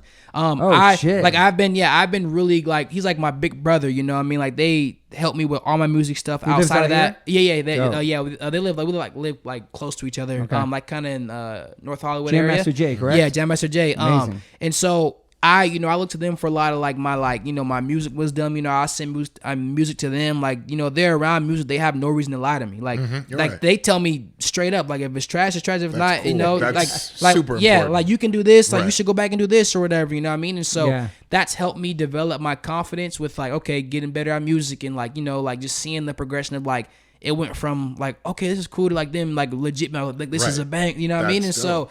And then I had a couple years ago, a talk that stuck with me too was Ferg was actually in town, because TJ, he DJs for Ferg. Okay. And I like met him through TJ and everything, and TJ had like a family dinner at his crib one day, and Ferg was there, and a couple other friends and family and stuff, and I was talking to Ferg for a minute about just skateboarding. Like he was asking me how things going with skating. I mean, like how's Nike going, like just straight skating, and then he brought up music. He was like, yo, like, what's up with your music? Like, you know, when I'm on tour with TJ, like he'll play it in the studio, like it's dope. Like, you know, what do you want to do it in? I was like, you know, I was like, I just make it. Like, I love music. Like, I just send it to my homies. Like, I don't, you know what I mean? I just want to do it. You know what I mean? I don't have any like plans of like trying to do anything with it, but I love it. And he was like, no, like you should just start putting stuff out. Like, it's dope. Like, you know what I mean? Like, it's it's no sense of holding on to, like, you know, art, like, just in general, like anything you love doing, like, there's no sense of holding on to it. Like, put it out. Like, true. And then that, like, motivated me. Even TJ, same thing. He was like, yo, like, put it out. Like, you love doing it. Like, you know what I mean? Like, I have enough people around me who keep it honest with me if it's trash or not. So, like, that also helps too. So I'm like, if I love it, like, it's a part of me, you know what I mean? Why not give my platform, and what I'm doing is for people to learn about me. They want to become more attached to me. They just don't want to see if I'm winning or losing, because that's not a real fan. Right. And so, like, that's what I kind of learned through all this is, like, if there's something I'm passionate about and I put love into it, like, it would be selfish for me not to give it to my world or people who follow me, you know what I mean? And it's like a lot of, like, I look at it with that stuff, you know, any project, anything, like, you know, I have a nonprofit, like, anything that I feel like is genuine that I want to give to people, I feel like it selfish if I don't do it. And, like, just in the sense of all that is, like, bro, like, this Cyril Jackson, he's a skater for Baker and stuff. He actually sent me a thing on Instagram. I forgot, like, what the DM said, but he was like, watch this, King, or something. He sent me, like, that Denzel speech that he did. Yeah. Oh, and dude, I like, that is so crazy, and that's so powerful. Like, just the whole thing where he talked about just, like, you know, you, like, you know, when you're on your deathbed or you lie on your bed and, like, you have, you know, you don't want all these spirits of unpotential, like, you know, things that you, like, didn't do that you, like, are made and do, just, like, surrounding you. Like, and I always think about that. I'm like, bro, like, that's crazy. Like, that speech is so insane. Like, it's so good. But, like, it's just little things like that. Like, I just, like, really now, when I do everything that I'm passionate about, like, I really try to, like, really do it. And yeah, it's normal, like, nervous. Like, I was super nervous when I dropped the first song. I dropped, like, a little fun, like, dance hall vibe. It was a song about, like, White Claw. It was, like, a good, like, little, it was in the summer. Like, it was, like, I want to drop a song, and that like, that was, like, the whole thing. And it wasn't the first song I was going to drop. I had this other song that's, like, legit, like, you know, I've showed people that, like, people love. It's, like, really about, like, you know, what was going on, like, shoot, like, it's, like, a really good, like, heart to song. And it just went that way because it was summer, and, you know, I wanted to bring light to what was going on, and that was, like, the ultimate, like, deal breaker for me. It was, okay, I'm gonna put this song out, like, how people respond to this, you know what I mean, it'll make the entryway for me to actually start putting music out, because I would have broke that ice of, like, people like, oh, Dashawn making music. And I put it out, and, like, people fucked with it. Like, people were stoked on it. Like, people liked, like, it was good vibes about it, like, fun. Like, homies were playing on their stories and, like, being fun. You know what I mean? Yeah, I was stoked, and I was like, okay, finally I broke that ice. Like, now I can do what I love to do, like, outside of skating. Like, now, like today, yesterday, after I skate, go get a clip, or whatever, I go straight to the studio, and I'm there from 5 or 6 to, like, 2 in the morning, and then I go home. Like, and that's every day I can record with the homie. Like, after I leave here, I'm about to pull up on my homie Pat, like, and just be there the rest of the day, night, plan the, like, you know what I mean? Like, I really, like, be into the music stuff, and so it's awesome, man. I'm like, I'm stoked, and, you know what I mean, kind of going that whole thing and just, like, putting it out there is, like, that, like, stuff is so important. And, like, me, one thing everybody always asks me, like, yo, like, what does it mean to you if you win the Olympics? Or I was like, bro, honestly, like, to me, like, it's bigger than that. Like, I would just be stoked to just get that boost of a platform and just talk about stuff that I feel like should be talked about, or do things I feel like I should do to empower people who support me, or, like, youth. Like, the medal's cool, the money's cool, but, like, it starts with it starts there. Like, you know, like the events talked about earlier when I was at the Harvard Park with the kids, is like, it was so cool to just see some of those kids, like, stoked about skating. They might not even knew that much about skating, but, like, they were just showing up at the skate park because it was an event. It was fun. They got gear. And that for some of those kids could have been the deciding factor from them going out that day and doing whatever that wouldn't have been the best, you know, action for them to take. So it's like, I'm so into, like, giving back and stuff like that, to where, like, dude, honestly, if I would have won or whatever money I would have invested that, I would have put all that into, like, my nonprofit, which is, like, the thing I have going right now, my older brother, which is, like, a community, like, driven, like, you know, thing to, like, give back to communities and empower the youth and stuff like that. Because I feel like that's important. Like, I kind of had to not get a passion on my own, but, like, I kind of had to learn a lot on my own, in a sense of, like, having that male space filled, and just, like, learning how to, like, really focus and do something that I wanted to do and take it to a level that I didn't even know was possible. And that was just my mom. I was just gonna say, my mom. Credit, Exactly. My mom did a great job playing both roles, like, being on me solid, and but like, she, I don't know how she did it, but she just had that, like, great balance of, like, letting me be free, but not, but, like, you know what I mean, to where, like, I could learn, but, like, I never, like, ended up in any mess. And so, like, she, like, any like, I always give her the utmost because she did it as a single parent. Right. And so it's like, it's crazy. You know what I mean? Like, I have, like, you know, other family who, like, didn't do it on the right path, you know? And, like, so it's just, like, crazy just having that and her helping me be able to have that switch of, like, learning and applying it and, like, you know, taking off it was, like, super impactful to my life. But I think that balance is important that you said, you know, that she gave you that balance of freedom, you know, because and trust. It feels that, you know, like you were looking to her, you know, and you see like all the good things, you know, she wasn't the hypocritical person, you know, she was living her life, you know, doing her things. And it's like that has an impression. Exactly. That's just like you're seeing it and it's embedded in your kid's head. And you got to give that kid, you know, that trust, you know, and 100%. Let them do it, you know, because they're going to remember it. You know, there's things that my parents did just from example that's just kind of stuck with me. And I didn't imagine that it would. And it's like, you know what? I'm not going to do that. You know, that's not me. That's not me. Exactly. You know, exactly. You know, that's like, real. That's not who I am. Yeah. You know, it happens like that, dude. She like, man, like just, I always, like I've said, like, that's like my hero is my mom. Right. That's awesome. Because like, man, she went through so much as a single parent, but never made me feel like I was going through it. Right. Like, you know what I mean? Like, and that's why I feel like I never you be like, a kid and have a child. Yeah. I never feel like I was like, that's I took amazing. on all these responsibilities. Like she did what she had to do, and she like really busted, you know, her ass to like make sure like that I was comfortable and I could do what I wanted to do. You know what I mean? And so like, yeah, that transpires all the way over into even today, where it's like, bro, like it's I always tell people, I'm like, bro, it's way bigger than me. Right. Yeah. Like, it's way bigger than me and you. Like, it's not, that's like, you got to think beside that point. And that's when, you know, me, I have a big heart, and, you know, like, you know, people who know me, friends from, like, they already know, like, what time it is with me. So it's like, my main thing is, like, dude, money doesn't, like, all that stuff doesn't fuel me. Like, having a trophy, if everybody around me is happy, that's when I'm stoked. Yeah, like the minute something's going on around me, family, friends, like that's when it messes with me. Yeah, like, right. Yeah, I mean, like, I could go to Olympics and win gold, and somebody around me, whether like is not doing like I'm gonna be stoked. Yeah, but I've never been a me person, so I don't know how to deal with like. You know what I mean? Like trying to like make it about me. Like if I won, like I'm talking like about me. Like the first question you ask me after I win, or if I did win or whatever, it's gonna be like, yo, like I'm stoked to do something for this person. Right. Or for like that's how I answer questions. But you know, everybody around me tells me you need to do more for yourself. You always do too much for other people. Like you need. I'm like, bro, I don't know how to do that. It feel weird. It feel weird for me filling up my tank and. I want to fill somebody else's tank, like, you know what I mean? Like, I don't know. Love that, man. So it's crazy. Like, bro, that's like the main thing. My family, everybody gives me stuff about it. They raised you with so much love and compassion, your mom, dude. Facts. Yeah. But now your dad's in your life. Is he more in your life now? Since you guys are reunited? Yeah, facts. Yeah. It's always love. I make sure I like take the initiative to make sure that relationship is good. You know what I mean? Because like I said, fast forward earlier, it's like most people don't get the opportunity. Yeah. And like, you know, I got people around me too, like some of my friends' dads, they always tell me, yo, like make sure you're talking to your pops. Like make sure that relationship with your pops is important, you know what I mean? And even now, like, you know, we talk whether he's dealing with like health stuff or whatever, I mean, and like I'm seeing him like, dang, like I always think about it, if we bring some like health stuff up to him, like, bro, like thank God like I got to like, you know what I mean? Like he's only getting older, but thank God I like have this relationship with him and I met him, because like it's important, you know what I mean? Like everybody, like I told that story, is like, bro, like that's like good, and I see the importance in that, and I, you know, and I'm thankful for it, because it's just cool seeing like, you know, everything, like, you know, the dude who made me, like whether or not he did a lot for me, I'm like, it's just like I see where I get everything from, all your mannerisms, everything, like everything, how I talk, like what I do, how I walk, like why.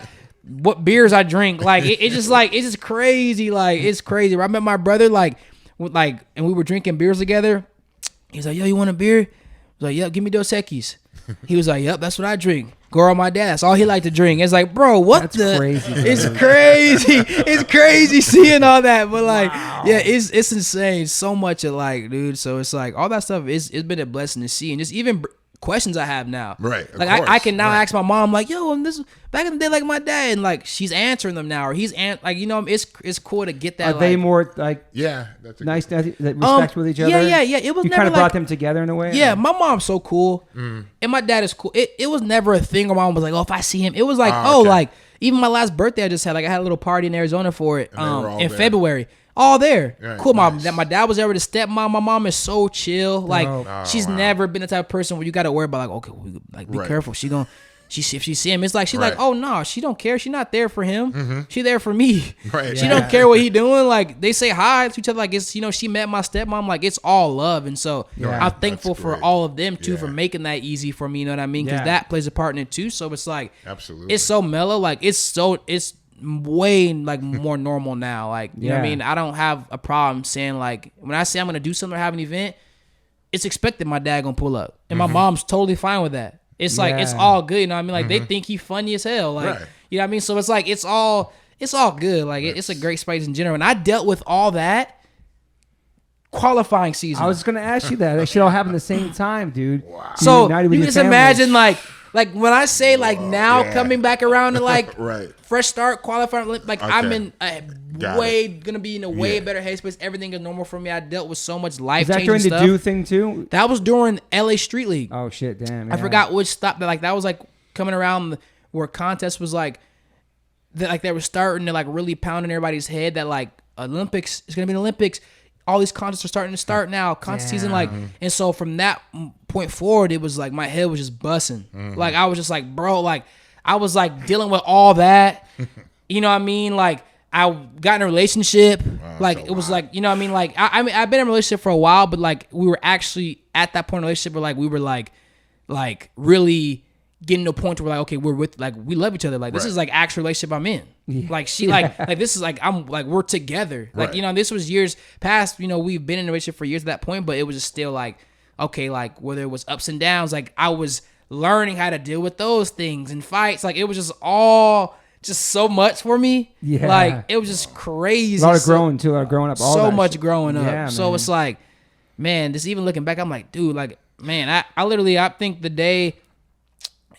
All of that, dude, when I was, man, in the beginning, when I was telling my mom, I, like, was starting linking with my pops, it was all the resentment, you know, in the beginning, it was like, oh, you going on thing with, bro, it was so much, I remember just being in the car one day, like, I would have to call my grandma, because my grandma was like the rock of the family, like, that's my other queen, like, I talked to her about everything, and, like, I remember just calling her, and just being in the car, just getting, like, migraines, I was just talking to her about, like, how, like, just wanting everything to work, and just, like, tripping in the car outside my girl's crib, just, like, grandma, like, my mom's tripping on my, like, just before you even met your dad, right? Or leading like up to when it? I met him. Okay. Yeah, like just so you know, just so, like you know, like the times I'll tell like, oh, like you don't like telling her about my dad, like talking about my dad around her was like, she was like, so like it was so hectic, like it was like, bro, like I was like, man, dude, like this is gnarly. But then it like, but now circling back around is so good. Like I'm stoked and like it's all good. I feel like love from both sides. Now when I go to Arizona, it's like, because that's where all my family is. Right. And I mean, I have, not all of them, I have a lot of family other places, but like a lot of my immediate family is in Arizona. So now it's just crazy, like going back to Arizona, and I'm not just chilling with my grandma on my mom's side. My mom, like I have a dad and that whole side. Like I'm like chilling with my pops now when I go to Arizona. I'm chilling with my older brother. Like it's just different. It's a lot. It's just everything's different, but it's so sick. Like I just like everything's so beast, and it feels so good going back to Arizona and feeling that like. Homies that I've known since I was a kid, finding out that my dad is who my dad is. They're like, what the heck? Torrin been around the family for years. I'm like, yeah, bro, I just found out. Like, they're like, that's crazy. I've been knowing your dad. I'm like, bro, yeah, I know. I know it's new to me too. Like tripping, it's been crazy, bro. It's crazy. I can't make this up. Yeah, what I get from all this is like the family's the most important thing, and it's like regardless of all like the shit's going on in your life. Yeah. That was the most important shit that happened the past couple of years. Yeah, you know always. Like, family is always the most important to me. At the end of the day, like all the success and everything that come with it is beast, but my family good, I'm good. I can't enjoy it if my family, you know what I mean, ain't good. So yeah. It seems like you're in a great place too, man. Now. Yeah, I'm stoked, man. I just feel good. Like man, even since Rome, like I feel so good being back. Like if I would have had to come back in the same like mind, training to go to like, bro, I kid you not. Like I think I would have still been so like. And I've never been the person to get depressed. No real like pockets of depression, but everybody has a little bit. Totally. You know what I mean? Like the minute you start thinking or like that's a form of depression. And so like I wasn't super depressed, but I was just like I just felt like I didn't have a life. Like I feel like I wasn't living. I feel like I wasn't being able to like really skate. Like, you know, go be like a skate, like really be in the culture. Like, yo, take a random trip to go visit a homie in New York and stay out there for a couple of weeks, street skate, chill. Like I feel like it was very structured, and like I said, it was new to me. It's new to a lot of people in the Olympic aspect or competition aspect of skateboarding, because some of the main contests, like Street League when it first came around, that was just a contest with the top of the top pro skaters for money. It was fun. They partied, like, you know what I mean? And it was all just good vibes. There was never no real structure. Like, you need to train, eat, sleep, and like an Olympian, like, track star. Right. Like, you need to really, you know what I mean? This is what that is now. And so. And you put a lot of pressure on yourself as well. Yeah. You know what I mean? Because I want to, you know what I mean? It was the pressure of, like, Does it feel like a job too at some of those points? Like, this is my fucking. I would say it never really felt like a job. The pressure really came from everybody around me knowing what I was capable of, me not wanting to let people down, me wanting to skate as good as I could or as good as I know I could, and not having to deal with the after stuff. Like, man, you were right there. You could have did it, bro. I know, like, if anybody should be there, you should be. Like, all that stuff is what, like, is the stuff that, like, I put the pressure on me with things, because I know everybody knows my potential and I know what I'm capable of, and it's just like sometimes it don't go that way, and that's what is the real, like, things that affect me is like that. You know what I mean? It's never been anything else. It's like that's where all my pressure comes from, and that nerves, that's what just takes over my whole body, and that affects how I compete all the time. It's never trick wise, skill wise. It's always my mental aspect of it. I get nervous, and the homies will know it. My friend Andrew, he'll call it. Like, I'll go to him on the sideline and he'll be like, yo, bro, I see, like, bro, you relax. Like, I see how you're skating. Like, you're tight. Like, everybody will call it off the bat because people know. Like, they know. Definitely, especially people close to you. Yeah. You know that shit. I think we all know that. Hell yeah. Facts, bro. It's a lot, man. And that's the thing, man. I'm doing this campaign right now with Allianz, the travel insurance. They have the whole campaign around mental health. And it originally came about, the partnership came up like in regards to me going to the Olympics. And that was a funny thing when I got back. My agent was like, yo, she was like, I was talking to them, you know what I mean? I hit them up, they haven't hit me back, you know what I mean? I hope that, like, them goal doesn't change anything. In my head, I was like, they probably don't want to do it no more because I ain't going no more, but whatever, I understand. And they, like, hit her back, we locked in everything. And Jacob Rosenberg, he actually, like, he's like an OG filmer, like, legendary. He is the dude kind of directing, like, the whole thing. They pulled up to me, I got on the phone with him, we talked and everything, and I was like, yo, like, I told him, I was like, honestly, I was like, you know what I mean? I don't want to sound like I'm like, oh, so anti-Olympics, I don't care about it, I'm happy it didn't happen, but because I would have loved to go. I was in a position to go. It was my goal. I put in the work that I thought I needed to put in, and, like, I really tried. Like, that's what I was trying to do at that time. But I told him, I was like, honestly, because it's all around, like, mental, the whole campaign is around mental health. Yeah. And I was like, honestly, I was like, I love the story because he was like, no, we're going to make it work. Like, we're stoked. We're just really warping the story a little bit, to be around, like, post-Olympics. And I was like, honestly, I love the newer story because I feel like it's going to hit way harder with dealing with not making it opposed to me making it, because there's a lot of people outside of the athletes who you guys see making it who tried the same thing but didn't make it. Yeah. Who mental health is a main priority for them because they're trying to figure out how to deal with their getting back to normal life, who put these 4 years into, like, trying to go for track, or, like, who don't have skateboarding's, like, the most spoiled sport ever. Because you can go, it's the most, like, what's that word? Forgiving sport ever. Yeah. You can have a contract all the way until you 50 something if you do the right things. You can work for all that track and that basketball, that stuff is cutthroat. Oh yeah. Like, when you out, you out. You're very much out. The new guys in, like, you like they don't care. NFL, they call it not for long. Exactly. Right. Exactly, bro. Like, that's a real thing. So it's like, with this, I told him, I was like, yo, like, this, I'm stoked, that the term we're taking on this mental health thing, and, like, what my part in the campaign is directed to, because, like, that is important. That's just as important as making it. Yeah. It's how you deal with not making it and getting ready for the next time around. Are you know what I mean? And so it's been cool. Like, I've been really tapped in and, like, really putting a lot of energy into that a lot now with mental health, because even leading up to it, knowing that we only had 2 events, dealing with everything that happened, that was a major thing I, like, stressed on, because, like, you want to do good. And, like, I just wanted to make sure I was prepared for if it went good or didn't. And,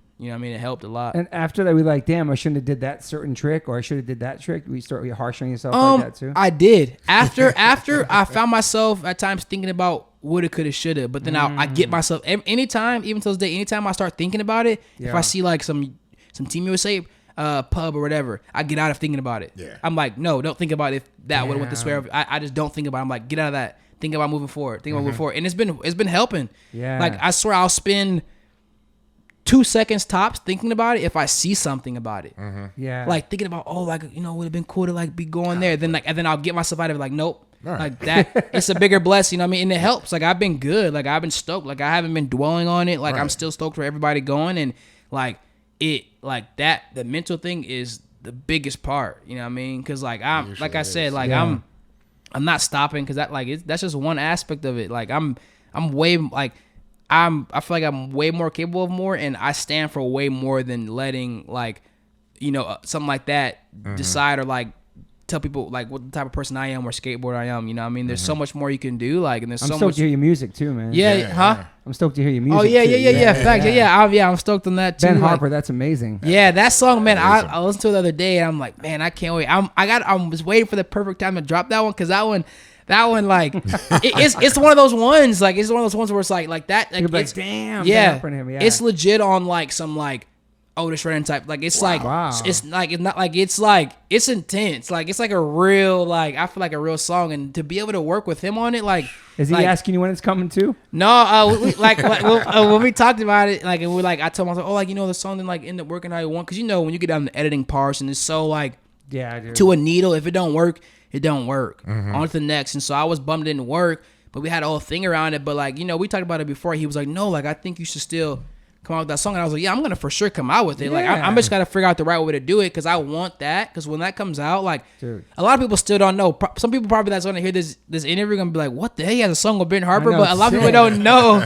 A lot of people don't know. Like, but I just been sitting on that song, bro. And that's what I'm saying is like, when you, like, I feel like a lot of time, like, if somebody don't know me, if I tell them, like, yeah, I make music, like, they think, oh, he's just trying to be like the next little baby or the next young, like nobody knows that, like, when I say, like, I really am into, like, I really love music, and like, I'm not just like the only, like, I want people to understand that, and like, when the stuff that comes out or content I put out about it, like, I want them to like know that, like, I'm not just like doing it because of hype. Like, I legit love music. Anybody around me who know me, they know I love music. Like, I start my day. That's gonna show when they hear it too, though. You exactly. Know what I mean? Yeah, like, from the lyrics, like, I'm really like, I write all my songs. Like, you know what I mean? All my writing. When I write, like, I really talk, like, everything in my song, you could ask me about anything in any song I make, any lyrics, I'm going to be able to explain them to you, and I'm going to be able to tell you what they mean. Like, there's nothing in my song where I just do some stuff in there, like, that don't apply to me or my life. Like, I really, you know what I mean? I'm doing what I'm talking about.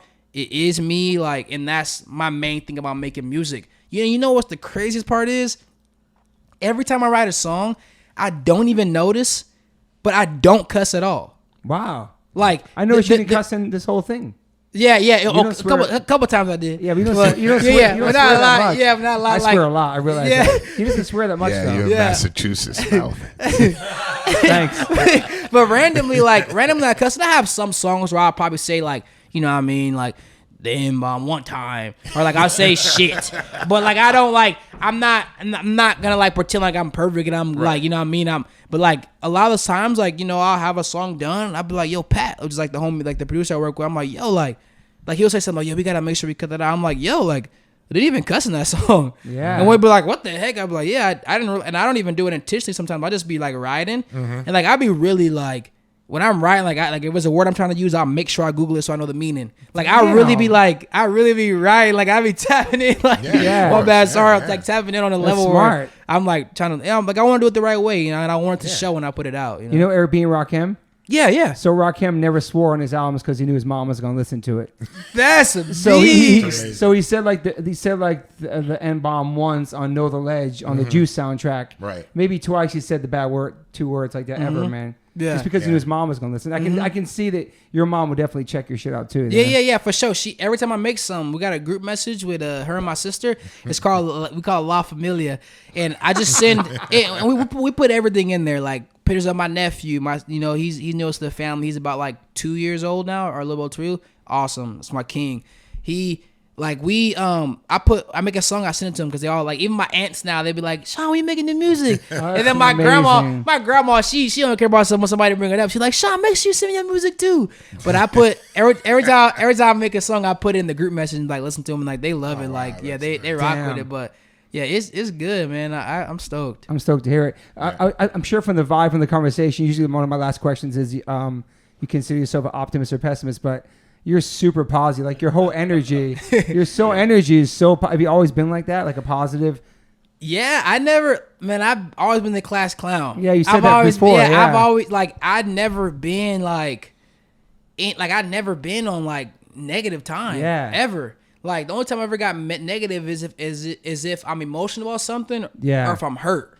If I'm hurt, if somebody hurts me, that's when I get really emotional and really like that. But and that's pretty much normal. I'm very passionate. If I love you, I love you. If I say I got you, I got you. Yeah, you have good energy. The minute the minute that's betrayed, that's when I because I don't like it. There's so much energy goes into being negative and mad, and it's so draining for the result to be nothing. Exactly. To get nothing good from it, I'm off that. Exactly. Even in skateboarding, I try hard not to like to get mad. Sometimes I might explode, but man, I try my hardest not to get mad about anything because it's so unworth it. I'd rather put that energy somewhere else. Yeah, I fucking appreciate that so much. Any more questions for this young man? No, I just think it's incredible. You're able to take step into those uncomfortable positions is where you're really learning so much. Yeah. That's how you really learn and evolve. It's like putting yourself outside of your comfortable zone. Facts. Like you're saying, mentally, being there, you're like, oh man, all that pressure, I can't imagine, man. It's I think, with even going on stage, when we start singing the first time, I had my back turned to the audience the entire show, and then my boys were like, yo, that was dope, just turn around next time, it's gonna be even better, getting that face the crowd energy, face the crowd, getting that positive energy. But then doing it after time and being on stage, and people are like, if you step out in front of 100,000 people rocking Rio, what are you thinking? Dude. It's like I've been stepping out in front of people for time, and I just becomes natural to you. The more you do it, the better, it's like you're more equipped, to handle that situation. Facts. I think with you, I'm excited to see what's your future, because it seems like you really have taken a lot of those things that have happened in your life and been like, okay, moving on to the next level. Now I know. You have that information, so it's really cool to hear that, Appreciate it. Super positive and inspiring, man. Definitely inspiring. Your whole journey, what I mean? Appreciate it. And you have such similar backgrounds to Chappelle Lacey from Arizona as well, who's here too, skateboarder, punk rocker, just got reunited with his dad later on in life. His dad's the same age as me, so it's his dad. But yeah, want to say a couple of things, Chappelle? I got yeah. I just think it's amazing. You knew who he was, Arizona. Yeah, Arizona. You know what I mean, for sure. And you grew up in Chandler? Yeah, I grew up in Chandler. Yeah. Yeah, you went to Basha? I went to Hamilton. You went to Hamilton. Okay. Yeah. Wait, I grew up in different Hamilton. Different Hamilton. Yeah.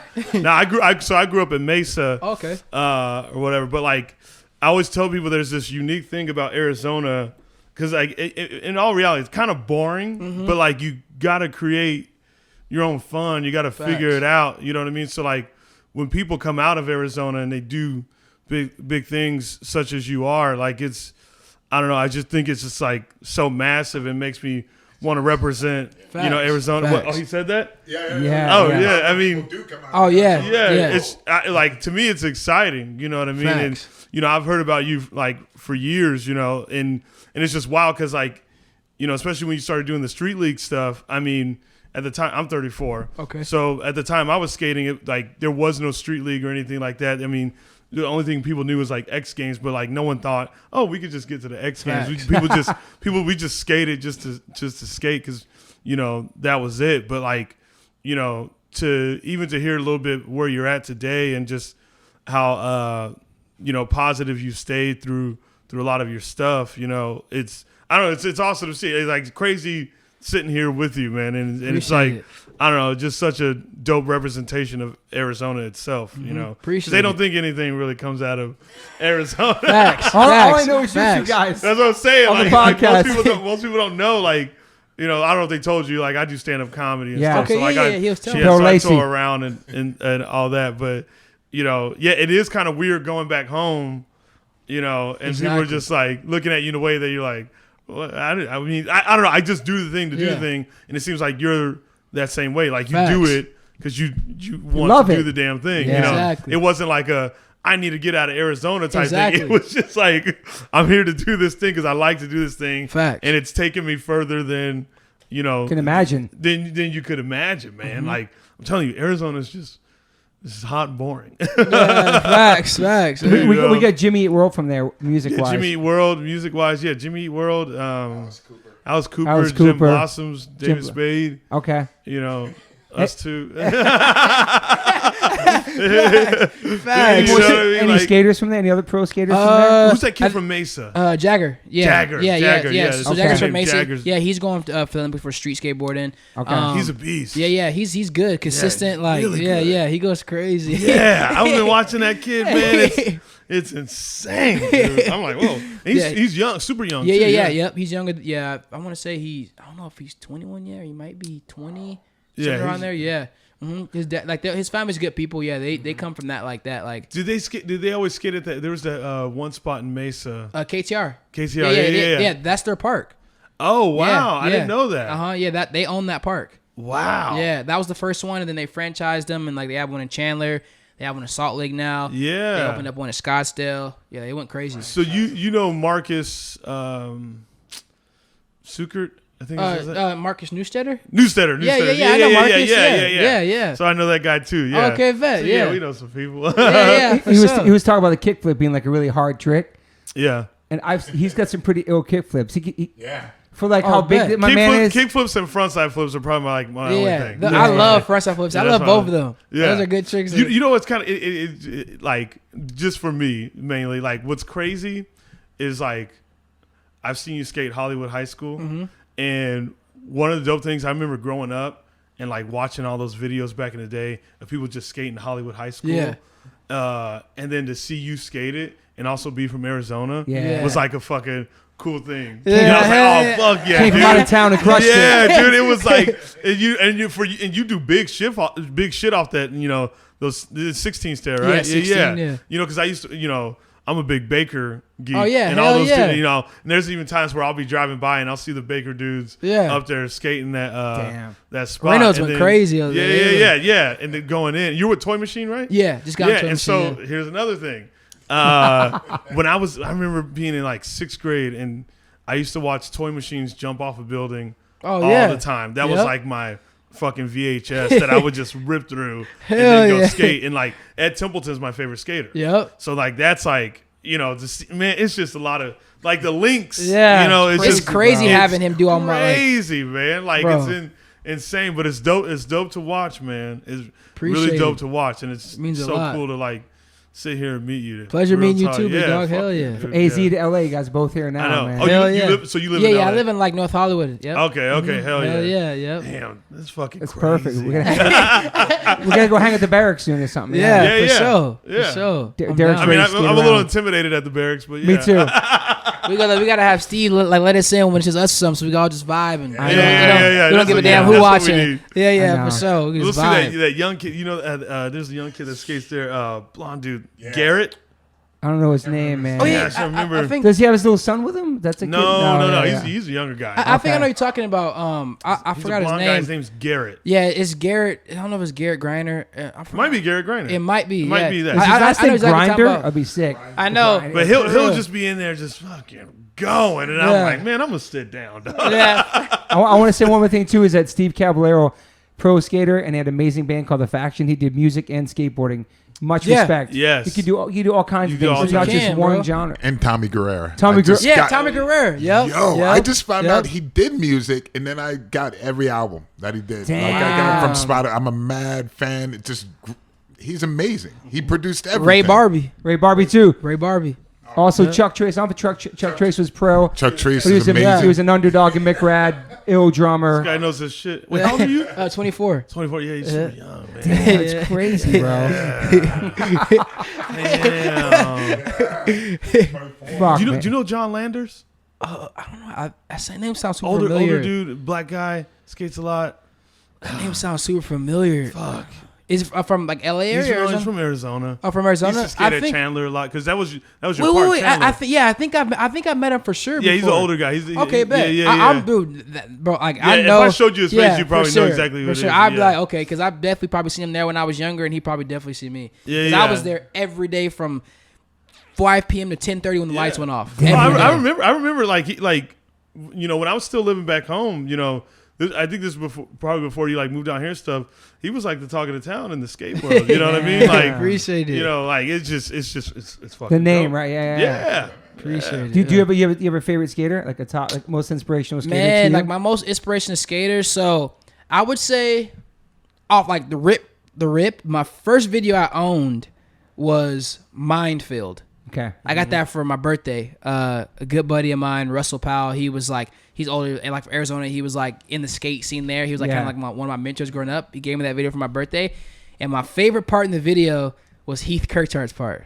I never even heard of him. Yeah. Wow. And so Heath Kirchhard. You never heard of Heath? Yeah. No. Oh, he's like OG. Yeah, from Birdhouse? Yeah. Okay. OG, Yeah. like. He's OG. Like our age? Yeah, like, yeah. Okay. OG, Yeah. like legend, America, like, Yeah. and it just always, like, I mean, and I was drawn in first rip before I was like understanding skating off the song. The beginning of the song, he has this song that comes in. It's like so epic, and he just blasting this like front three off this quarter pipe into this bank at this park. Yeah. And the song just like sucks you in. It's so epic. Like I just remember like looking. I love that song to this day. Like I'll play this song. I can't remember the exact name of the song, but like we're gonna find just out. the whole part put together is so good, and like that was like I love to watch that part every time I was like wanted to watch skating. Okay. I put that video and watch that part. I would just be sitting in front of the TV like watching that video. Damn. And then other people's part in that video too, like Abe, all those dudes, like everybody killed that video, but that part really just stuck with me. And then later on, like my skater I looked up to was like I was a big fan of all the Krell Tap dudes, just because they always like they had the sauce. They could do anything on a skateboard. Like they just trick wise, like Costin, Guy, Mark, like all those dudes. Like I loved all those dudes' just style. You know what I mean? Yeah. Along with Heath, like all those. I'm a big style person. You put the style and the tricks together, like it's just big to me, and so like that just drew me like closer, and so like that was kind of like my like skaters growing up where I was like really into, you know what I mean? And I was blessed to ride for Mark's company for a little bit, Mark Johnson, and learned a lot of game from him. We still keep in contact to this day, but like just like those are like my dudes. Like I'm looking those guys up. I never even heard of that guys. Mm-hmm. Oh, yeah. Damn. OGs. Shit. All right, well, shit, Dashawn, thank you so much for your time, and this has been awesome, man. Thank you, yeah. I really appreciate it. We finally got to do this. You've been talking, I know. You've been talking about doing it. Yeah. Always been cool with me and my fam at the Barracks and Max, Facts. and I met you a couple years ago. I'm stoked we got to do this, and glad Chappelle could bless us too here. Chappelle, Yes, Lacey. sir. Yeah. We all connect in real life after the podcast. I got the hoodie going strong, bro. Every time I put that hoodie on, people people like Toby H2O. I'm like, yeah. Thank you, man. Yeah, you already know. People love that hoodie, bro. I appreciate that it. video I posted that day went I crazy. know. Everybody, like I had homies from like homies that are higher up at Nike who like they hit me like Toby H2O. I was like, yeah, you wow. get a hoodie. Like tripping on the Thank hoodie, you, you know what I man. mean? Thank you. I think from the music aspect, because I forgot what their band is called, but like they were like designers at Nike, so they just they knew off rip. They're like Toby H2O. I was like, yeah, Toby gave me the hoodie. Crazy Still, world, man. Yeah. So happy for you. I'm excited about your music and your future, man. Appreciate You're so young. Thank you. You're so alive, man. Thank you. It's Appreciate contagious, your energy. You know what I mean? absolutely. Thank you for your time. Much Dashawn. love. Thank you. Would Appreciate people it. just find you on the gram under your name? And shit? Yeah, I'm on the gram. The gram most than anything. I have a Yeah. Twitter, Facebook, all that, but I'm mostly on the gram. Yeah, Okay. But I try to get on everything and like try to be active on everything at least a little bit. But Instagram, Yeah. immediate. For And sure. your music will be out anywhere, right? Yeah. When I drop this on like all the platforms, at like everything, I go through TuneCore, so like they just put it on like all the platforms. And or Ben whatever. Harper, I know you're a big fan of the podcast. Listening, I'm just kidding. Yeah. No, Ben Harper, he is like tapped into more like Everything. most people think. Like Okay. we actually, I was a big fan on Ben off of the song he did for I'm tripping. What's his name? Gosh. I'm fried right now. I cannot think of the name. I don't even want to say. No. Okay, there we go. I forgot the name. I didn't even want to try to describe because people would have been like, "Oh, yeah, you didn't know." But Louis Marnell. Okay. He did the song for Louis Marnell like tribute part. It was called Jaw Work. Jaw And Work, okay. Killed it. Like that song is so good. Okay. So every time I'll just listen to that soundtrack and the part like just so good, and like I actually ran into him because I was at like an Adidas thing there with the homies. They had like a little picnic contest at like Lockwood. Okay. And he was there chilling because he skates. Like, dude, it's so crazy. He can fakie laser. What the fuck that is? So the trick I did on Hollywood, but fakie. Oh my! But like wow, like he's like a skater, like he's into everything, and so I met him because he like huge fan on Mark, And he came up to us. We were like chopping it up. But the thing, he was like chopping up with Mark, whatever. Like introduced myself, told him I was a big fan. He just tapped in on some music stuff. And like the music stuff came up too as we became, like friends. I just brought up that I made music and stuff, sent him some music, and like we were just tapped in on a friendship. Damn. And then so like that's kind of how I met Ben. But like he, believe it or not, like he legit like you play, but he probably is like tapped in on everything. Like, like he is really into all of it. Knows what's up. Yeah. Was he from out here or back east? I know where he's originally from, but I just know him from playing festivals with them, and it was like Marilyn Manson, all these different bands, different types of music, and he was just like up on everything. This is so crazy. I'm learning more. Like I'm learning more and more. Like I know like a good amount of Ben, but like even just you saying that, like and hearing that he played the festivals like that, and just knowing that I have a song to do like that. You listen to punk too and different types of music. Yeah, I listen to everything. Like I love everything. Like I'm like a jukebox. Like Chappelle, man. Dude, I don't Arizona style, dude. I swear, I wake up a whole day and like my whole day might be only punk. Like or my whole day might like I like everything. All parts of the day, different music. I love that, man. Yeah. I think that's why you're a very well-rounded human. You know what I mean? You have a good palette of music. That really helps. Like just how you see the world and everything. Facts. You know what I mean? Facts. Fuck, I could have kept talking for hours, but thank you so much. I appreciate you being here. Yeah, for sure. Thank you, Derek, Chappelle, Lacey.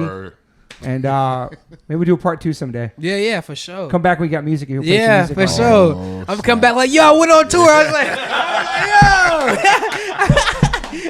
yo. I'm not skating no more. I'm a performer. Bro, hey, I was talking to somebody about that too. I was like, yo, how funny would it be like if I'm like say, I mean, like who knows, like you know what I mean, like say if something like happened, music went crazy, and I'm all of a sudden on a skate tour, and I'm like, yo, I'll be back. I gotta go like to so like to do a show, but I'll be back on a tour. Like that would be so sick. That's totally possible. That would be beast. Like absolutely. Yeah, I think you can make that happen, bro. I'm so focused. I'm down. That would be so sick. But skate during the day, do a show at night. Yep, for real. That would be sick. That would be gnarly. That would be so epic. You heard it first on the One Life One Chance podcast. For real. You predicted the future. It could happen, man. For real.